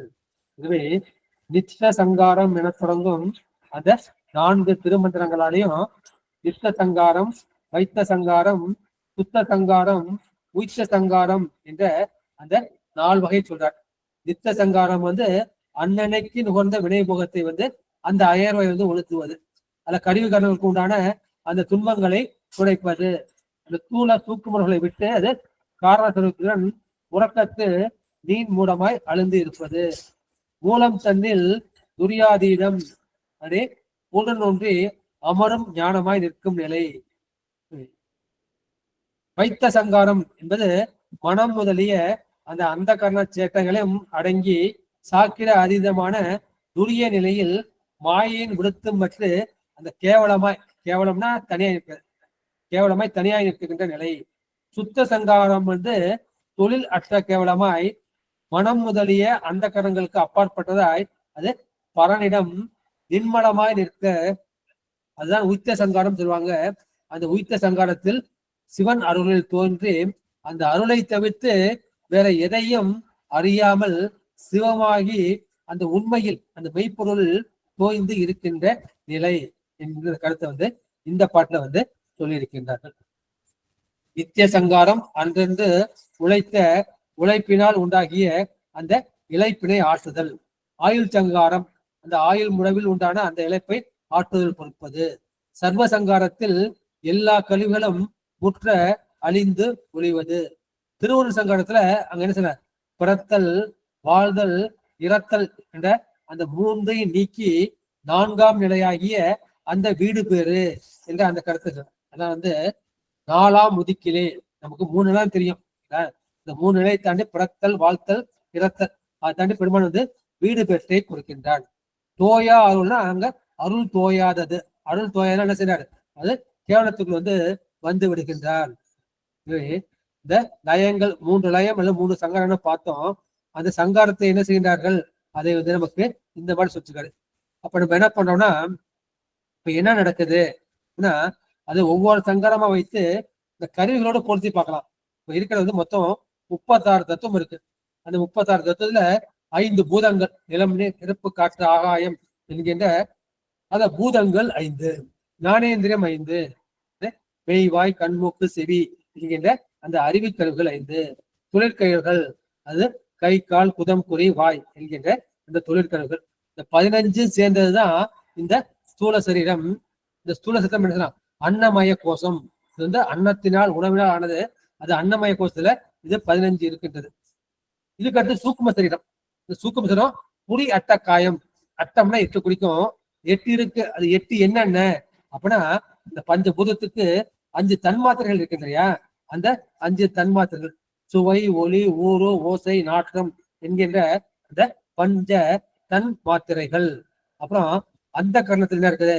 அந்த கரணத்து மனம், புத்தி, சித்தம், அகங்காரம்னு 4 இருக்கு இல்லையா? 4 சித்தம் 9 வரும். இப்ப என்ன செய்ய? சித்தம் போய் மனத்துக்குள்ள ஒடுங்கியது. மனம், புத்தி, அகங்காரம். இது சித்தம்னா 8 வரும் இல்லையா? அத புரி அட்ட காயம், அதான் வந்து சூக்கும சரீரம், அது புரியட்ட சரீரம் என்று சொல்வார்கள். அப்புறம் என்ன சொல்ல? இந்த 20க்கு 3 இருக்குதான். 15 15 8 23 ஆச்சு. 23 24வது எது? அதான் குணசரீரம். அந்த குணசரீரம் தான் அங்கதான் வந்து அந்த 3 குணங்கள் சத்தம், ரஜஸ், தமஸ் இருக்கு இல்லையா? அதை வந்து பிரகிருதி மாயை, மூல பிரகிருதி, குணசரீரம் சொல்வார்கள். அந்த குணம் தான் மனமா இருக்கு. அத மனோமய கோஷம் என்று சொல்வார்கள். அந்த குணதத்துவத்துக்கு மேல புருஷன் ஒண்ணு இருக்கு இல்லையா? அந்த புருஷன் வந்து ஒரு தனி தத்துவம் கிடையாது. அது ஆன்மாதான். அந்த ஆன்மா என்ன செஞ்சது? அது வந்து 5 தத்துவங்களை கூடி நிற்கின்றது. அது அந்த வித்தியாசத்துல காலம், நியதி, கலை, வித்தை, அராகம், 5 வந்து பஞ்ச கஞ்சுகம் சொல்லுவாங்க. பஞ்சம்னா 5, பஞ்ச அச்சரம், பஞ்சாட்சரம் சொல்ற மாதிரி அது பஞ்ச கஞ்சுகம். காலம், நியதி, கலை, வித்தை, அராகம், இது 5 வந்து கஞ்சுக சரீரமாக இருக்கின்றது. அதை விஞ்ஞானமய கோஷம் என்று சொல்வார்கள். அதை தாண்டி வந்து மாயைன்னு இருக்கு இல்லையா? அந்த மாயை தான் நமக்கு காரண சரீரம். அந்த காரண சரீரம் தான் ஆனந்தமய கோஷம். வடமொழியில வந்து அன்னமய கோஷம், பிராணமய கோஷம், மனோமய கோஷம், விஞ்ஞானமய கோஷம், ஆனந்தமய கோஷம் 5ஆ சொல்லுவாங்க. இதை நம்ம என்ன சொல்லுவோம்? நம்ம சைவ சித்தாந்தத்துல நம்ம என்ன சொல்லுவோம்? ஸ்தூல சரீரம், சூக்கும சரீரம், குணசரீரம், கஞ்சுக சரீரம், காரண சரீரம் இந்த 5ஆ சொல்றோம். இந்த 5ஐயே வந்து என்ன சொல்லுவாங்க? அதை 2ஆ சொல்லுவாங்க. பரசரீரம், அபரசரீரம். அபரம்னா இந்த உடம்பு, ஸ்தூல உடம்பு இருக்கு இல்லையா? இதுக்குன்னா அபரக்கிரைகள் செய்றாங்க. அபரசரீரம் ஸ்தூல சரீரத்துக்கும் மற்ற நாளும் வந்து பரசரீரம் வந்து ஆகும். அடுத்து 9வது திருப்பாடல். பாலே முதல எழும் பயிரவிடம் பாலாய் அடங்கினும் பண்டை பால் பாலாக வாழா சங்காரத்தின் மாலையன் செய்தியாம் பாலாம் பயிராய் அடங்கும் அப்பாலிலே. திரண்ட கருத்து என்ன செய்யற? இது வந்து பரசிவத்திலிருந்து எல்லாம் தோன்றி மீண்டும் வந்து அங்கேயே ஒடுங்கும் என்று இதை உரைக்கின்றார். பாலையே முதலால், பால் என்பது அந்த முதற்காரண மாயை வந்து குறிக்கும். அந்த முதற்காரண மாயிலிருந்து எழும் பயிர், அந்த பயிராகிய அந்த பிரபஞ்சம் வந்து எழுகின்றது. அது என்ன செய்யும்? மீட்டும் என்ன செய்த? அந்த பாலிலேயே வந்து அடங்கும். இந்த அடங்கினாலும் அந்த முன்னைய பாலில் அடங்காமல் வாழ்வை கூடாத அந்த சங்காரத்திலிருந்து என்ன செய்கின்றார்? இந்த 2 பேர் திருமாலும் அயனும் ஆகிய அந்த இருவரும் என்ன செய்கிறார்? அவர் வந்து பிரம்மா வந்து படைக்கின்றான், திருமால் வந்து காக்கின்றான். அது மால் அயன் செய்தியாம். மால் காக்கின்றார், அயன் வந்து படைக்கின்றார். அதை செய்தினா உங்களுடைய செயல். அது பின்னர் முளைத்திருக்கக்கூடிய என்ன செய்யும்? அது மீண்டும் முளைக்காம இருக்கிற என்ன செய்யும்? அது போய் சிவத்துல ஒழுகும். சிவத்துல ஒழுகுனா என்ன செய்யும்? உனக்கு பரமுத்தி கிடைச்சி போயிடும். பரமுத்தி கிடைச்சா நீ மறுபடியும் இங்க இறங்கி வர மாட்டேன்னு சொல்லுவாங்க. மாயிலிருந்து மாயையும் தோன்றுகின்றது. இந்த மாயை போய் மாயிலே வந்து ஒடுங்குகின்றது சொல்கின்றார். அந்த பாலாகிய அந்த முப்பாலுக்கு அப்பால் என்று ஔவையார் சொல்லுவாங்க இல்லையா? அந்த பால்ங்கிறது முப்பால்னா பிரகிருதி மாயை, அஸ்தமாயை, சுத்தமாயை, அதான் முப்பால் சொல்லுவாங்க. 3ஆவது இருக்கு இல்லையா? அந்த முதற்காரண மாயிலிருந்து தோன்றிய அந்த பயிராகிய பிரபஞ்சம் இந்த தனுகரண போகம் என்ன மீட்டும் அந்த பாலிலேயே அடங்கும். அந்த மாதிரி அடங்காமல் அந்த வாழ்வை கூடாத அந்த சங்காரத்திலிருந்து திருமால அயனாகிய இருவரும் காத்தலும் படைத்தலும் செய்வார்கள். அப்ப அந்த உயிருக்கு வந்து வினையெல்லாம் நீங்கி போச்சுன்னா என்ன செய்யும்? அது நிஷ்கல சவத்தில், அந்த நிஷ்கலம்னா உருவமற்றது, அந்த அருவ சிவத்தில், அந்த லய சிவத்தில் வந்து ஒடுங்கிடும். பாலா முதலா எழும் பயிர், இந்த முப்பாலும் பாலாகி போய்விட்டது. இப்ப முடிவில் வந்து அது சூரியமாக இருக்கும். அதுக்கு அப்பாலும் வந்து என்ன செய்யும்? அது பரசிவ வழியா இருக்கணும். அது மாதிரி நிஷ்கல சிவம் என்ன செய்யும்? அது பராசக்தி அதிஷ்டித்து 5 ஆற்றும். அந்த பாலாகிய பரசிவத்தை முதலாக கொண்டு கூடிய அந்த ஆன்ம பயிர் என்ன செய்யுது? அது தனு கர்ண போனத்தோடு அது கூட்டப்பட்டது. அந்த கூட்டப்பட்டது உயிர் என்ன செய்தது? மீண்டும் அந்த பரசிவத்தில் ஒடுங்கினால் மறுபடியும் என்ன செய்யுது? அது நுழைக்காது, பண்டைய நிலை எய்தாது. அப்போது மல மாயை கண்மம் அந்த 3 மலங்களும் அது பந்தம் உடவையாய் அது வேறாய் நிற்கும், மூன்றும் நீங்கி போய்விடும். அப்போது மலவாதனை நீங்கிவிடும், பிறத்தல் நிறத்தல் இருக்காது. இது எப்போது மறுபடியும் பிரம்மனால் படைக்க முடியாது. இந்த பரசிவத்தின் வியாபகத்துள் அடங்கி இருப்பார்கள் என்று இந்த பாட்டுல அருளை செய்திருக்கின்றார்கள். மாயைதான் அது விதையாக இருக்கின்றது. அந்த விதையிலிருந்து இந்த பிரபஞ்சமாகிய உலகம் தோன்றுகின்றது. அந்த உலகம் என்ன செய்கின்றது? மறுபடியும் இந்த மாயத்தை ஒடுங்குது. அந்த ஒடுங்கினால் என்ன செய்யுது? அது மறுபடியும் முளைக்கும். அதான் அப்ப கிடையாது சர்வ சங்காரத்தில் அது போச்சுன்னா அது முளைக்காது என்ற கருத்து தத்தம் கால எல்லையில் அது மடிந்து போகின்றது இல்ல அந்த கருத்தை இந்த பாட்டுல சொல்லியிருக்கின்றார்கள். எனவே இந்த சர்வ சங்காரம் பாக்கியெல்லாம் அவாந்தர சங்காரம் சொல்லுவோம். அவாந்தர இடையில் நிகழக்கூடிய அந்த சங்காரம். அடுத்து நிறைவு பாடல்.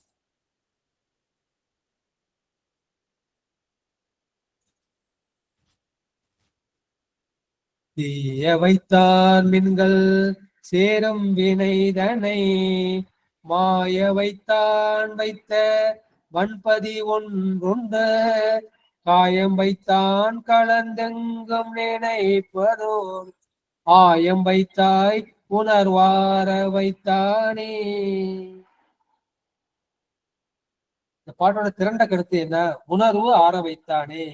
பெருமான் எனக்கு என்னென்ன உபகாரம் செய்திருக்கின்றான் என்பதை பெருமான் இந்த உயிர் உணர்கின்றது. காணும் கண்ணுக்கு காட்டும் புலம் போல காண உள்ளத்தை காட்டி கண்டலின் அயரா அன்பின் அரண்கலல் செல்லுமே. இது 11ஆம் சூத்திரம். காணும் கண்ணுக்கு காட்டும் உளம் போல, இந்த கண்ணுக்கு எது காட்டுது? அதாவது உயிர் தான் காட்டுது. உயிர் அடையினா கண்ணுக்கு காட்டுது.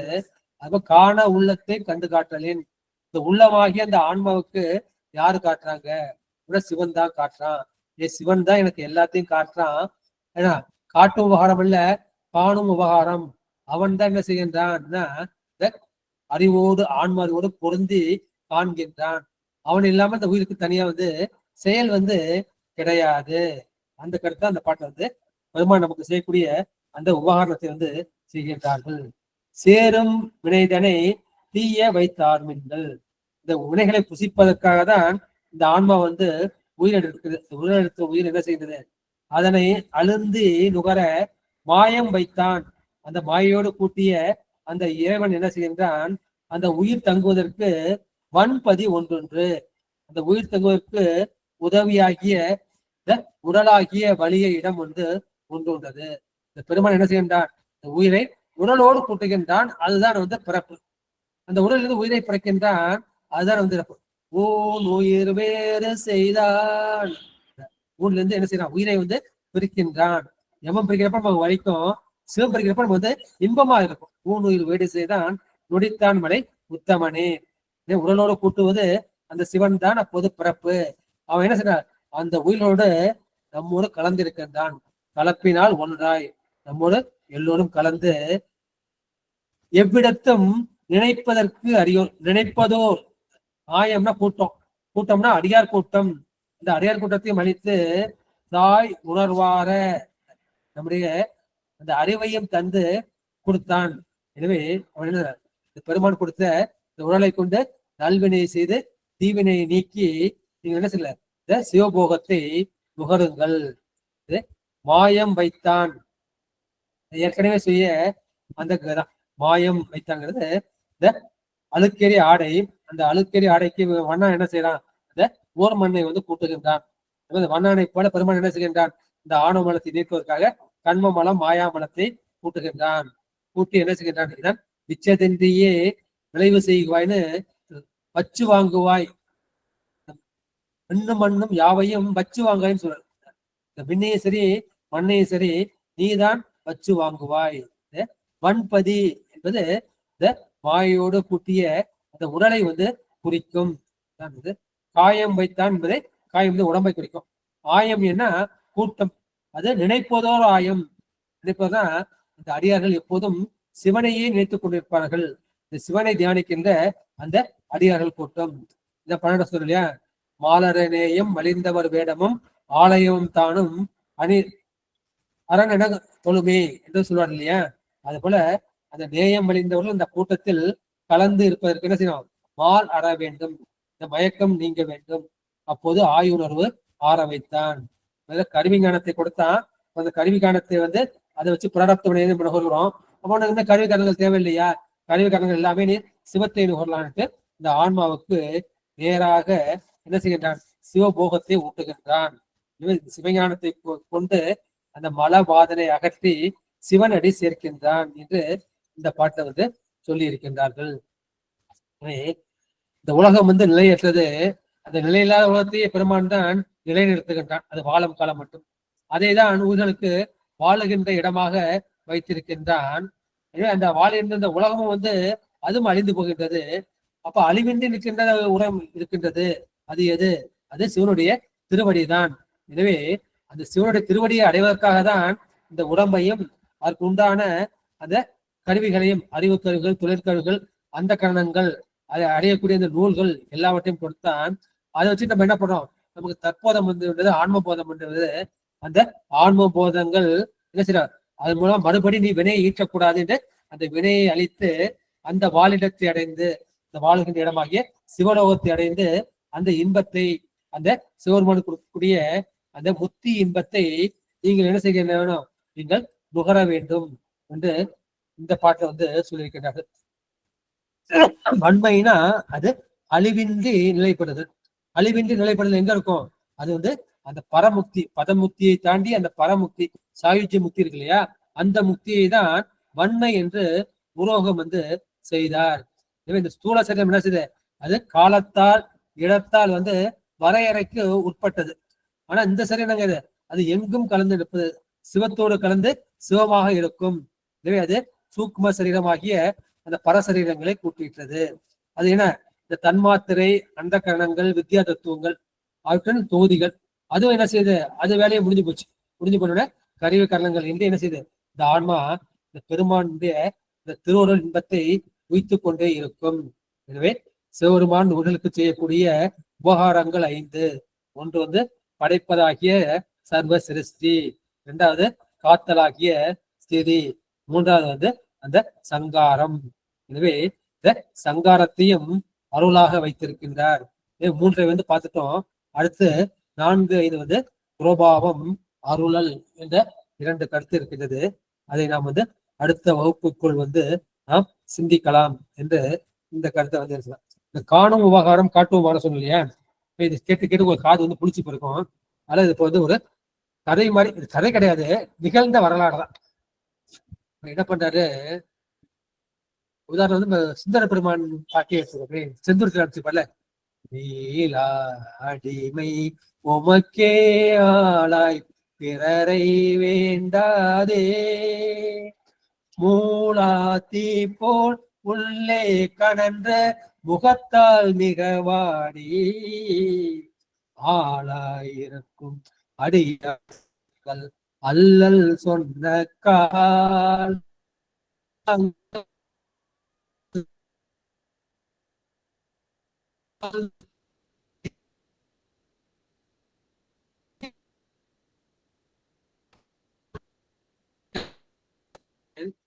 என்ன பண்ண,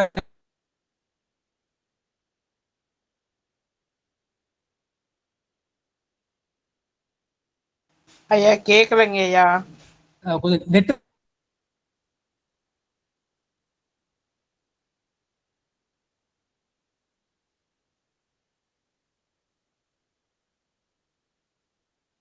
ஐயா அடியனுக்கும் கேட்கல சாமி.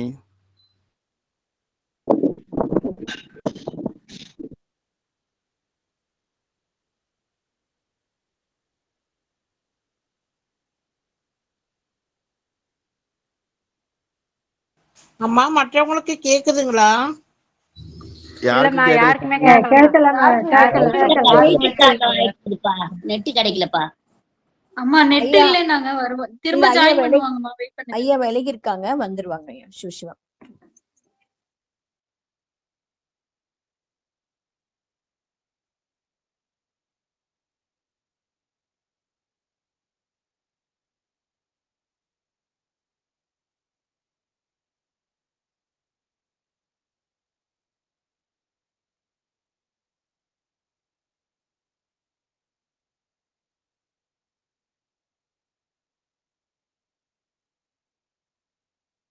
அம்மா இப்ப கேக்குதா? கேக்குதுங்க ஐயா. மீளாடிமை பட்டம் நினைச்சேன். அப்ப வந்து நெட்டு போயிடுச்சுங்களா. நான் வந்து மீளாத அடிமை இந்த ஜென்மத்துல மட்டும் இல்ல, ஒவ்வொரு ஜென்மத்துல தான் பிறரை வேண்டாதே, நீ எனக்கு நிறைய இன்பத்தையும் கொடுத்த துன்பத்தையும் கொடுத்த, என் கண்ணையும் நீ வந்து புடுங்கிட்ட. அப்ப போய் நான் என்ன பண்ணேன், அடுத்தவன்கிட்ட போய் வேண்டல, உன் மச்சானாகிய திருமால்கிட்ட போய் வேண்டல, பிரம்மன்கிட்ட போய் வேண்டல, இந்திரன்ட்ட போய் நான் வேண்டல. பிறரை வேண்டாதே மீளாடிமை உனக்கே ஆளாய், நான் உனக்கு மட்டும்தான் ஆளு, வேற எவனுக்குன்னு ஆளு கிடையாது. பிறரை வேண்டாதே நல்ல முகத்தல் ஆளாயிருக்கும் அடியார்த்தங்கள் மூலாத்தி போல். அதனாலதான் அந்த விறகு அடுப்பு இருக்கும், அந்த விறகு அடுப்பு தான் விறக வைப்பாங்க. சமைச்சு முடிச்சா செய்யும், இந்த சாம்பல் வந்து முடிக்கும். சாம்பல் மூணாலும் உள்ளுக்குள்ள என்ன பண்ணோம், அந்த நெருப்பு வந்து கரண்டுகிட்டே இருக்கும். அது மூலாத்தி போல், தீ வந்து மூணல, ஆனா உள்ளுக்குள்ள வந்து கரண்டுகிட்டே இருக்கு. மூலாத்தி போல் உள்ளே கலன்று முகத்தால் மிகவாடி, அவனா முகம் மட்டும் வாடி இருக்கும். இந்த அடியவனுக்கு வந்து நிறைய துன்பம் இருக்கு, அவன் வாய் விட்டு சொல்ல. அது மூலாத்தி போல உள்ளே வச்சிருக்கான், முகம் மட்டும் வாடி இருக்கு. அதை பார்த்து அப்பேற்பட்ட அடியவன் வந்து பாழாயிருக்கும் அடியார்த்தங்கள் தங்கள் அல்லல் சொன்ன பெருமாள் எனக்கு வந்து மாதிரி துன்பம் இருக்கு, இதை போக்கணும் அப்படின்னு சொன்னா, நீ என்ன பண்ற, உன்னை வந்து செய்யணும்னு சொல்லணும், இல்லை செய்ய மாட்டேன்னு சொல்லணும். வாழாங்க இருப்பது ஒன்னும் செய்யாம சும்மா இருந்தா என்ன அர்த்தம், நீ வாழ்ந்து போய் நீனே வாழ்ந்து போய்ப்பா அப்படின்னு சொல்றாரு. எதுக்கு சொல்றாரு, அவருக்காக சொல்ல, நமக்காக சொல்றாரு. அதே பாட்டுல இருந்து துருத்தி உடையீர் பணம் பதியா சோற்றுத்துறை ஆழ்வீர், அதுல வந்து அருத்தி உடைய அடியார்த்தங்கள் அல்லல் சொன்னக்கால் வருத்தி வைத்து மறுமை படித்தால் வாழ்ந்து போதுரே. அருத்தி உடைய, அருத்தின பக்தி, உன் மேல அளவற்ற பண்பு வச்சிருக்கான், பக்தி வச்சிருக்கான். அப்பேற்பட்ட பக்தன் வந்து என்ன சொல்லலாம், தங்கள் அல்லல் சொன்ன கால் பெருமாள் துன்பமா கொண்டாடி போட்டு திட்டிக்கிட்டே இருக்கா, பிள்ளைகளை போட்டு வாட்டிக்கிட்டே இருக்குன்னு அந்த துன்பத்தெல்லாம் சொல்றான். நீ என்ன பண்ற, நீ உனக்கு வந்து ப்ராடக்டா அந்த மாதிரிதான் இருக்கு, நீ என்ன இந்த ஜென்மத்தை அனுபவிச்சுதான் ஆகணும், நீ வருத்தி வைத்து உனக்கு அடுத்த ஜென்மம் இருக்கு இல்லையா, அப்ப நான் கொடுப்பேன், அதுக்கு நீ எதுக்கு வேணும், நீ எனக்கு தேவையில்லையே, இந்த ஜென்மத்தில் இல்லையா, வருத்தி வைத்து மறுமை படைத்தால் இந்த ஜென்மத்தில் அனுபவிச்சுட்டு போன்னு சொல்லாம மறுமையில உனக்கு கொடுக்கன்னு சொன்னா வாழ்ந்து போதேன்னு சொல்லுவேன். இது ரெண்டு சும்மா உங்களுக்கு சாம்பிள் சொன்ன, முக்கியமான கட்டம் இங்கதான் வருது. என்ன பாட்டு, விற்று கொள்வீர் ஒற்றி அல்லேன் விரும்பி ஆற்பட்டேன், குற்றம் ஒன்றும் செய்ததில்லை கொத்தை ஆக்கினீர், எட்டு கடிகள் என் கண் கொண்டீர் நீரே பழிப்பட்டீர், மற்றை கண்தான் தாராதொழிந்தால் வாழ்ந்து போதீரே. இது மூணாவது பாட்டு. விற்று கொள்வீர் ஒற்றி அல்லேன் விரும்பி ஆற்பட்டேன், என் கல்யாணம் நடக்கிறதுக்கான ஆசையா பண்ண 16 வயசுல. அப்ப நீ என்ன பண்ண, ஒரு ஓலையை கொண்டு வந்து காட்டி, நீ வந்து எனக்கு அடிமை, நீ கல்யாணம் செஞ்சு கூட, கல்யாணத்தை தடுத்துட்ட, அதான் நான் என்ன பண்ண, உனக்கு வந்து ஆளா வந்துட்டேன்னு நீ நினைச்சுக்கிட்டு இருக்க. நான் என்ன அந்த மாதிரி உனக்கு வலியை வந்து அர்ப்பணல, விரும்பி அர்ப்பட்டேன், முழு மனசோட முழு உள்ளத்தோட முழு இதயத்தோட வந்து நான் உனக்கு வந்து ஆளா இருக்கின்றேன். நான் வந்து அந்த அவனுக்கு அடிமை, இந்த அடிமை என்னன்னு வித்துக்கலாம், நீ என்ன வேணாலும் செஞ்சுக்கலாம். விற்று கொள்வேன், நீ ஒட்டி வச்சேன்னு வச்சுக்க, ஒட்டி வச்ச பொருளை தொட முடியாது, உடைய உனக்கு முழுசா திருப்பி கொடுத்தாவனும், ஒட்டி அல்ல ஒட்டி வச்ச பொருள்ல அடிமை, நீ வித்துக்கலாம், என்ன வேணாலும் பண்ணலாம், என்ன வேணாலும் பண்ணுங்க, விரும்பி ஆற்பட்டேன். அப்படிப்பட்ட நீ என்ன பண்ண, இத குற்றம் ஒன்றும் செய்ததில்லை கொத்தை ஆக்கினீர், நீ என் மேல வந்து ஒரு குற்றம் சுமத்தின. என்ன குற்றம் சுமத்தின அப்படின்னா, நீ உன் கண்ணால போய் அந்த 2 பொண்ணை பார்த்த, நீ அனந்திதை என்ன 2 பேரை பண்ணி பார்த்த, அதுதான் நீ என் மேல வச்ச அந்த குற்றச்சாட்டு. நீ பூப்படிக்க போன 2 பொண்ணுங்களும் வந்தாங்க, அவங்க நான் பார்த்தேன், நாங்க 2 பேரும் சும்மா தான் பார்த்துக்கிட்டோம். ஆனா நீ என்ன பண்ண, மாதர் மேல் மனம் வைத்தனை, நீ பொம்பளை மேல ஆசைப்பட்ட, மாதர் மேல அதனால நீ போய் இந்த உலகத்துல போய் வாழ்ந்து அவனை இனிது வாழ்ந்து அந்த இன்பு துன்பத்தை அனுபவிச்சுட்டு வானே அனுப்பிச்சு விட்டேன். நானும் இது வரைக்கும் தவறே செஞ்சதால சரி நீ சொன்னா உண்மையதான் இருக்குன்னுட்டு நம்பிட்டு நான் அந்த உலகத்துக்கு நான் வந்துட்டேன். உலகத்துல வந்து எல்லா இன்பு துன்பத்தையும் நான் அனுபவிச்சுட்டேன். அனுபவிச்சு நீ என்ன பண்ண, எனக்கு வந்து அந்த ஒட்டி உரை தாண்டக்கூடாது அப்படின்னு நான் என்ன சொன்னேன், நீ சத்தியம் செய்யும் போது நீ என்ன பண்ண, மகிழ மரத்தடிக்க சொன்னேன். அது நீ என்ன பண்ணேன்னா, நீ புள்ளையும் கிள்ளி விட்டு தொட்டிலையும் ஆட்டின மாதிரி நீ போய் என்ன பண்ண, சங்கீட்டு சொல்லி மகிழ மரத்திலே வச்சு எனக்கு சத்தியம் வாங்கினேன். எனக்கு வந்து திருவாரூர்புரமா நீதான் எனக்கு ஆன்மநாயகன், உன்னை பார்க்காம என்ன இருக்க முடியாது, இந்த உன்னை பார்க்கறதுக்கான திருவூட்டிலே தாண்டினேன். அப்ப நீ என்ன பண்ண, இந்த கண்ணை வந்து புடுங்கிட்டேன். கண்ணை புடுங்கிட்டு என்ன பண்ண, கட்சி வந்து அப்ப அம்பாள் மூலமா எனக்கு வந்து இடது கண் வந்து கிடைச்சிச்சு, இந்த வலது கண் வந்து எனக்கு கிடைக்கல. அப்ப என்ன செய்யறேன், நான் பார்த்தது குற்றம் ஒன்றும் செய்ததில்லை கொத்தையாக்கிறேன். இது வரைக்கும் நான் குற்றம் செஞ்சுட்டேன்னு நான் நினைச்சுக்கிட்டு இருந்தேன். அந்த பொண்களை பார்த்தது என்னோட குற்றம் நான் நினைச்சுக்கிட்டு இருந்தேன். ஆனா அப்ப நான் சொல்றேன், இப்ப நான் வந்து குற்றம் எதுவும் செய்யல. எப்படி சொல்றேன் அப்படின்னா, இந்த கைலாயம் இருக்கே, இந்த கைலாயம் வந்து காமனே அடுத்து எரித்த இடம் இல்லையா, காமனே நீ எரிச்சிட்ட. அப்ப அங்க போய் இங்க காமவாசனை எங்க வரும், காமவாசனை வர்றதுக்கு இடமே கிடையாது. அப்பேற்பட்ட இடத்துல நீதான் என்ன பண்ண என் மனசுல அந்த ஆசையை தூண்டி அந்த பெண்களை பாயற்றும். பல ஊழி காலமா நானும் கிடைக்க அவங்களும் இருக்காங்க. என்னைக்குமே நீ அவங்களை கண்ணில் காட்டுறது இல்லை. இன்னைக்கு ஒரு நாள் என்ன பண்ண என் கண்ணில் வந்து நீ காட்டியிருக்க. இந்த காட்டினது யாரு? நீதான் என் கண்ணில் காட்டுன. சரி, காட்டினது விட்டியா? பரவாயில்ல. என் கண்ணோடு சேர்ந்து யாரு என் உயிர் பார்த்துச்சு, நான் ஒத்துக்கிறேன். அந்த உயிர் மூலமா பார்த்தது யாரு? அந்த உயிரை செலுத்துவது யாரு? அது நீதானே பார்த்த. அப்ப நீதானே பார்த்த, நானா பார்த்தேன். குற்றம் வந்து என்னோட குற்றம் கிடையாது. குற்றம் ஒன்றும் செய்ததில்லை. ஆனா நீ என்னப்பட்ட கொத்தையாக்கினேன், என் கண்ணை உடனே புடுங்கிக்கிட்ட. சரி, மத்த பஞ்சாயத்துல விட்டுலாம் போவா. 8 கடிகள் என் கண் கொண்டே நீரே பழிப்பட்டீர். எதுக்காக நீ என் கண்ணை பிடிச்சிக்கிட்ட? அதுக்கு நீ முதல்ல பதில் சொல்லு. என்ன நினைக்கிற? சரி, பெருமான் வந்து சத்ஸ்வரூபம், சத்தியசந்தன். சத்தியசந்தன் வந்து அது சத்தியத்தை மீறிட்டாரு, அதெல்லாம் கண்ணை படிச்சுட்டாரு.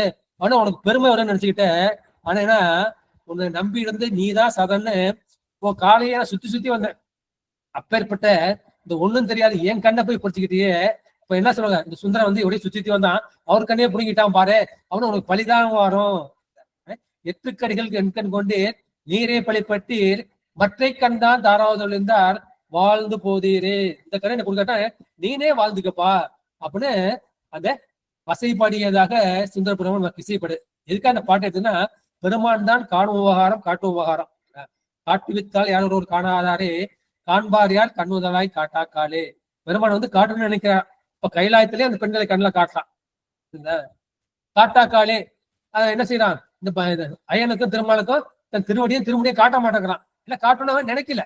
ஏன்னா காட்டுவித்தால் யார் ஒரு காணாதாரே, நீ பெண்களை காமிச்ச, நான் பார்த்தேன், என் கண் கூட சேர்ந்து நீ தான் பார்த்த, இந்த குற்றம் முழுக்க ஒண்ணுதான், என்னோட கிடையாது என்று அங்க சொல்லியிருப்பார். இதெல்லாம் பெருமானுடைய திருவிளையாடல் தான். அவரு ஒரு உயர்ந்த நிலையில இருக்காங்க. 4 பேர் வந்து உயர்ந்த நிலையில வந்து இருக்காங்க. இந்த சுந்தர கதை வந்து சொல்லிட்டேன். இந்த ஞானசம்பந்தர்கள் அவரும் வந்து அந்த திருந்தடி மறக்குமாறு இல்லாதானே, இந்த திருவடியை தவிர்த்து வேற எதுவுமே நான் அதை மறக்க மாட்டேன். திருந்தடி மறக்குமாறு என்னை மையல் செய்து மண்ணின் மேல் பிறக்கு முறை காட்டினாய். என்ன பண்ண, திருந்து 1 நிமிஷம் மறக்க மாதிரி பண்ணி அதை காரணமா காமிச்சு இந்த உலகத்திலேயே பறக்க வச்சுட்ட அப்படின்பாரு. அப்பர் பெருமானுக்கு தெரியும், அந்த ராவணன் வந்து மலையில மாட்டிக்கிட்டு ஆழ்படுறான், ஐயோ அந்த உயிர் கஷ்டப்படுது அப்படின்னு பெருமான் வந்து சாமகான பிரியன் அப்படின்னு சொல்லிட்டு அதை எடுத்து கொடுக்குறாரு. அப்ப என்ன பண்றது, நீ உனக்கு சொன்னியா கூட்டாயினவாறு விளக்கங்களே, அந்த சொன்ன வார்த்தையை உனக்கு சூழல் நோயா போச்சு அப்படின்னா கூட்டாயினவாறு விளக்கல அவருக்கு சூழல் நோயை கொடுத்து ஆட்கொள்கிறார் இல்லையா. அந்த கதை நமக்கு தெரிஞ்ச கதை தான். மாணிக்கவாசகர் என்ன சொல்றாரு, மானேர் நோக்கி மணவாளா மண்ணே நின் சீர் மரப்பித்து. என் தாய் உமையமா இருக்காங்களே, அவங்க கண் வந்து மான் போல் மருண்ட பாய்ச்சி உடையது. அது பங்கோடைய மாணவர் நோக்கி மணவாளா மண்ணே நீ நிலைப்பட்டவன், உன் சீர் மரப்பித்து, உன்னுடைய சிறையும் சிறப்பையும் திருடி நினைச்சுக்கிட்டா இருக்கேன், அதை ஒரு கணம் மறக்க செய்து ஊனே புக என் தனை நோக்கி, இந்த உடம்புக்குள்ள என்னை போட்டு வார்த்தையிட்டு உடலை பண்ண வைத்து விட்டாய். என்ன திருப்பத்தூருக்கு வா, உத்தரகோசமங்கைக்கு வா, தில்லைக்கு வா, திருவாரூருக்கு வா அப்படின்னு என்ன கடைசி சிதம்பரத்துக்கு கவனம் சொல்லியா. அது மாதிரி என்னை ஆட்பட்ட இந்த 4 பேரையும் பெருமான் போட்டு பாடாப்படுத்த யாரு, நமக்காக, நம்மை போன்ற அடியார்கள் வந்து உயிர்ப்பதற்காக. திருவாசகம் இல்லைன்னா எனக்கு அந்த நிலைக்கு நான் வந்திருக்க மாட்டேன். இதே 4 பெருமக்களும் செய்திருந்த நமக்காக தான் பெருமான் வந்து அந்த 4 உரை படைக்கதை வைத்தான் என்ற கருத்தை சொல்லி எனது உரையை நிறைவு செய்கின்றேன். இதோட பொறுமையில் தட்ட அடியார் பெருமக்களை திருவுரை வழங்குகின்றேன். ஆறிரு தடந்தோள் வாழ்க, அறுமுகம் வாழ்க, வெப்பை உருசை தனிவேல் வாழ்க, உக்கொடம் வாழ்க, செவ்வேல் எரிய மங்கை வாழ்க, யானைதன் நடங்கு வாழ்க, மாறிலா வள்ளி வாழ்க, வாழ்க சீரடியார் எல்லாம், வாழ்க சீரடியார் எல்லாம். அடியார் பொற்பாதங்களை வணங்கி நிறைவு செய்கின்றேன். திருச்சிற்றம்பலம், தில்லையம்பலம், சத்தியபேசா, சிவசிதம்பரம், சிவசுப்பிரமணியம், அடியார் பெருமக்கள் தங்கள் கருத்துக்களை பதிவு செய்யலாம், ஐயங்களை கேட்கலாம், எல்லாம் நிறைவு செய்து விடலாம்.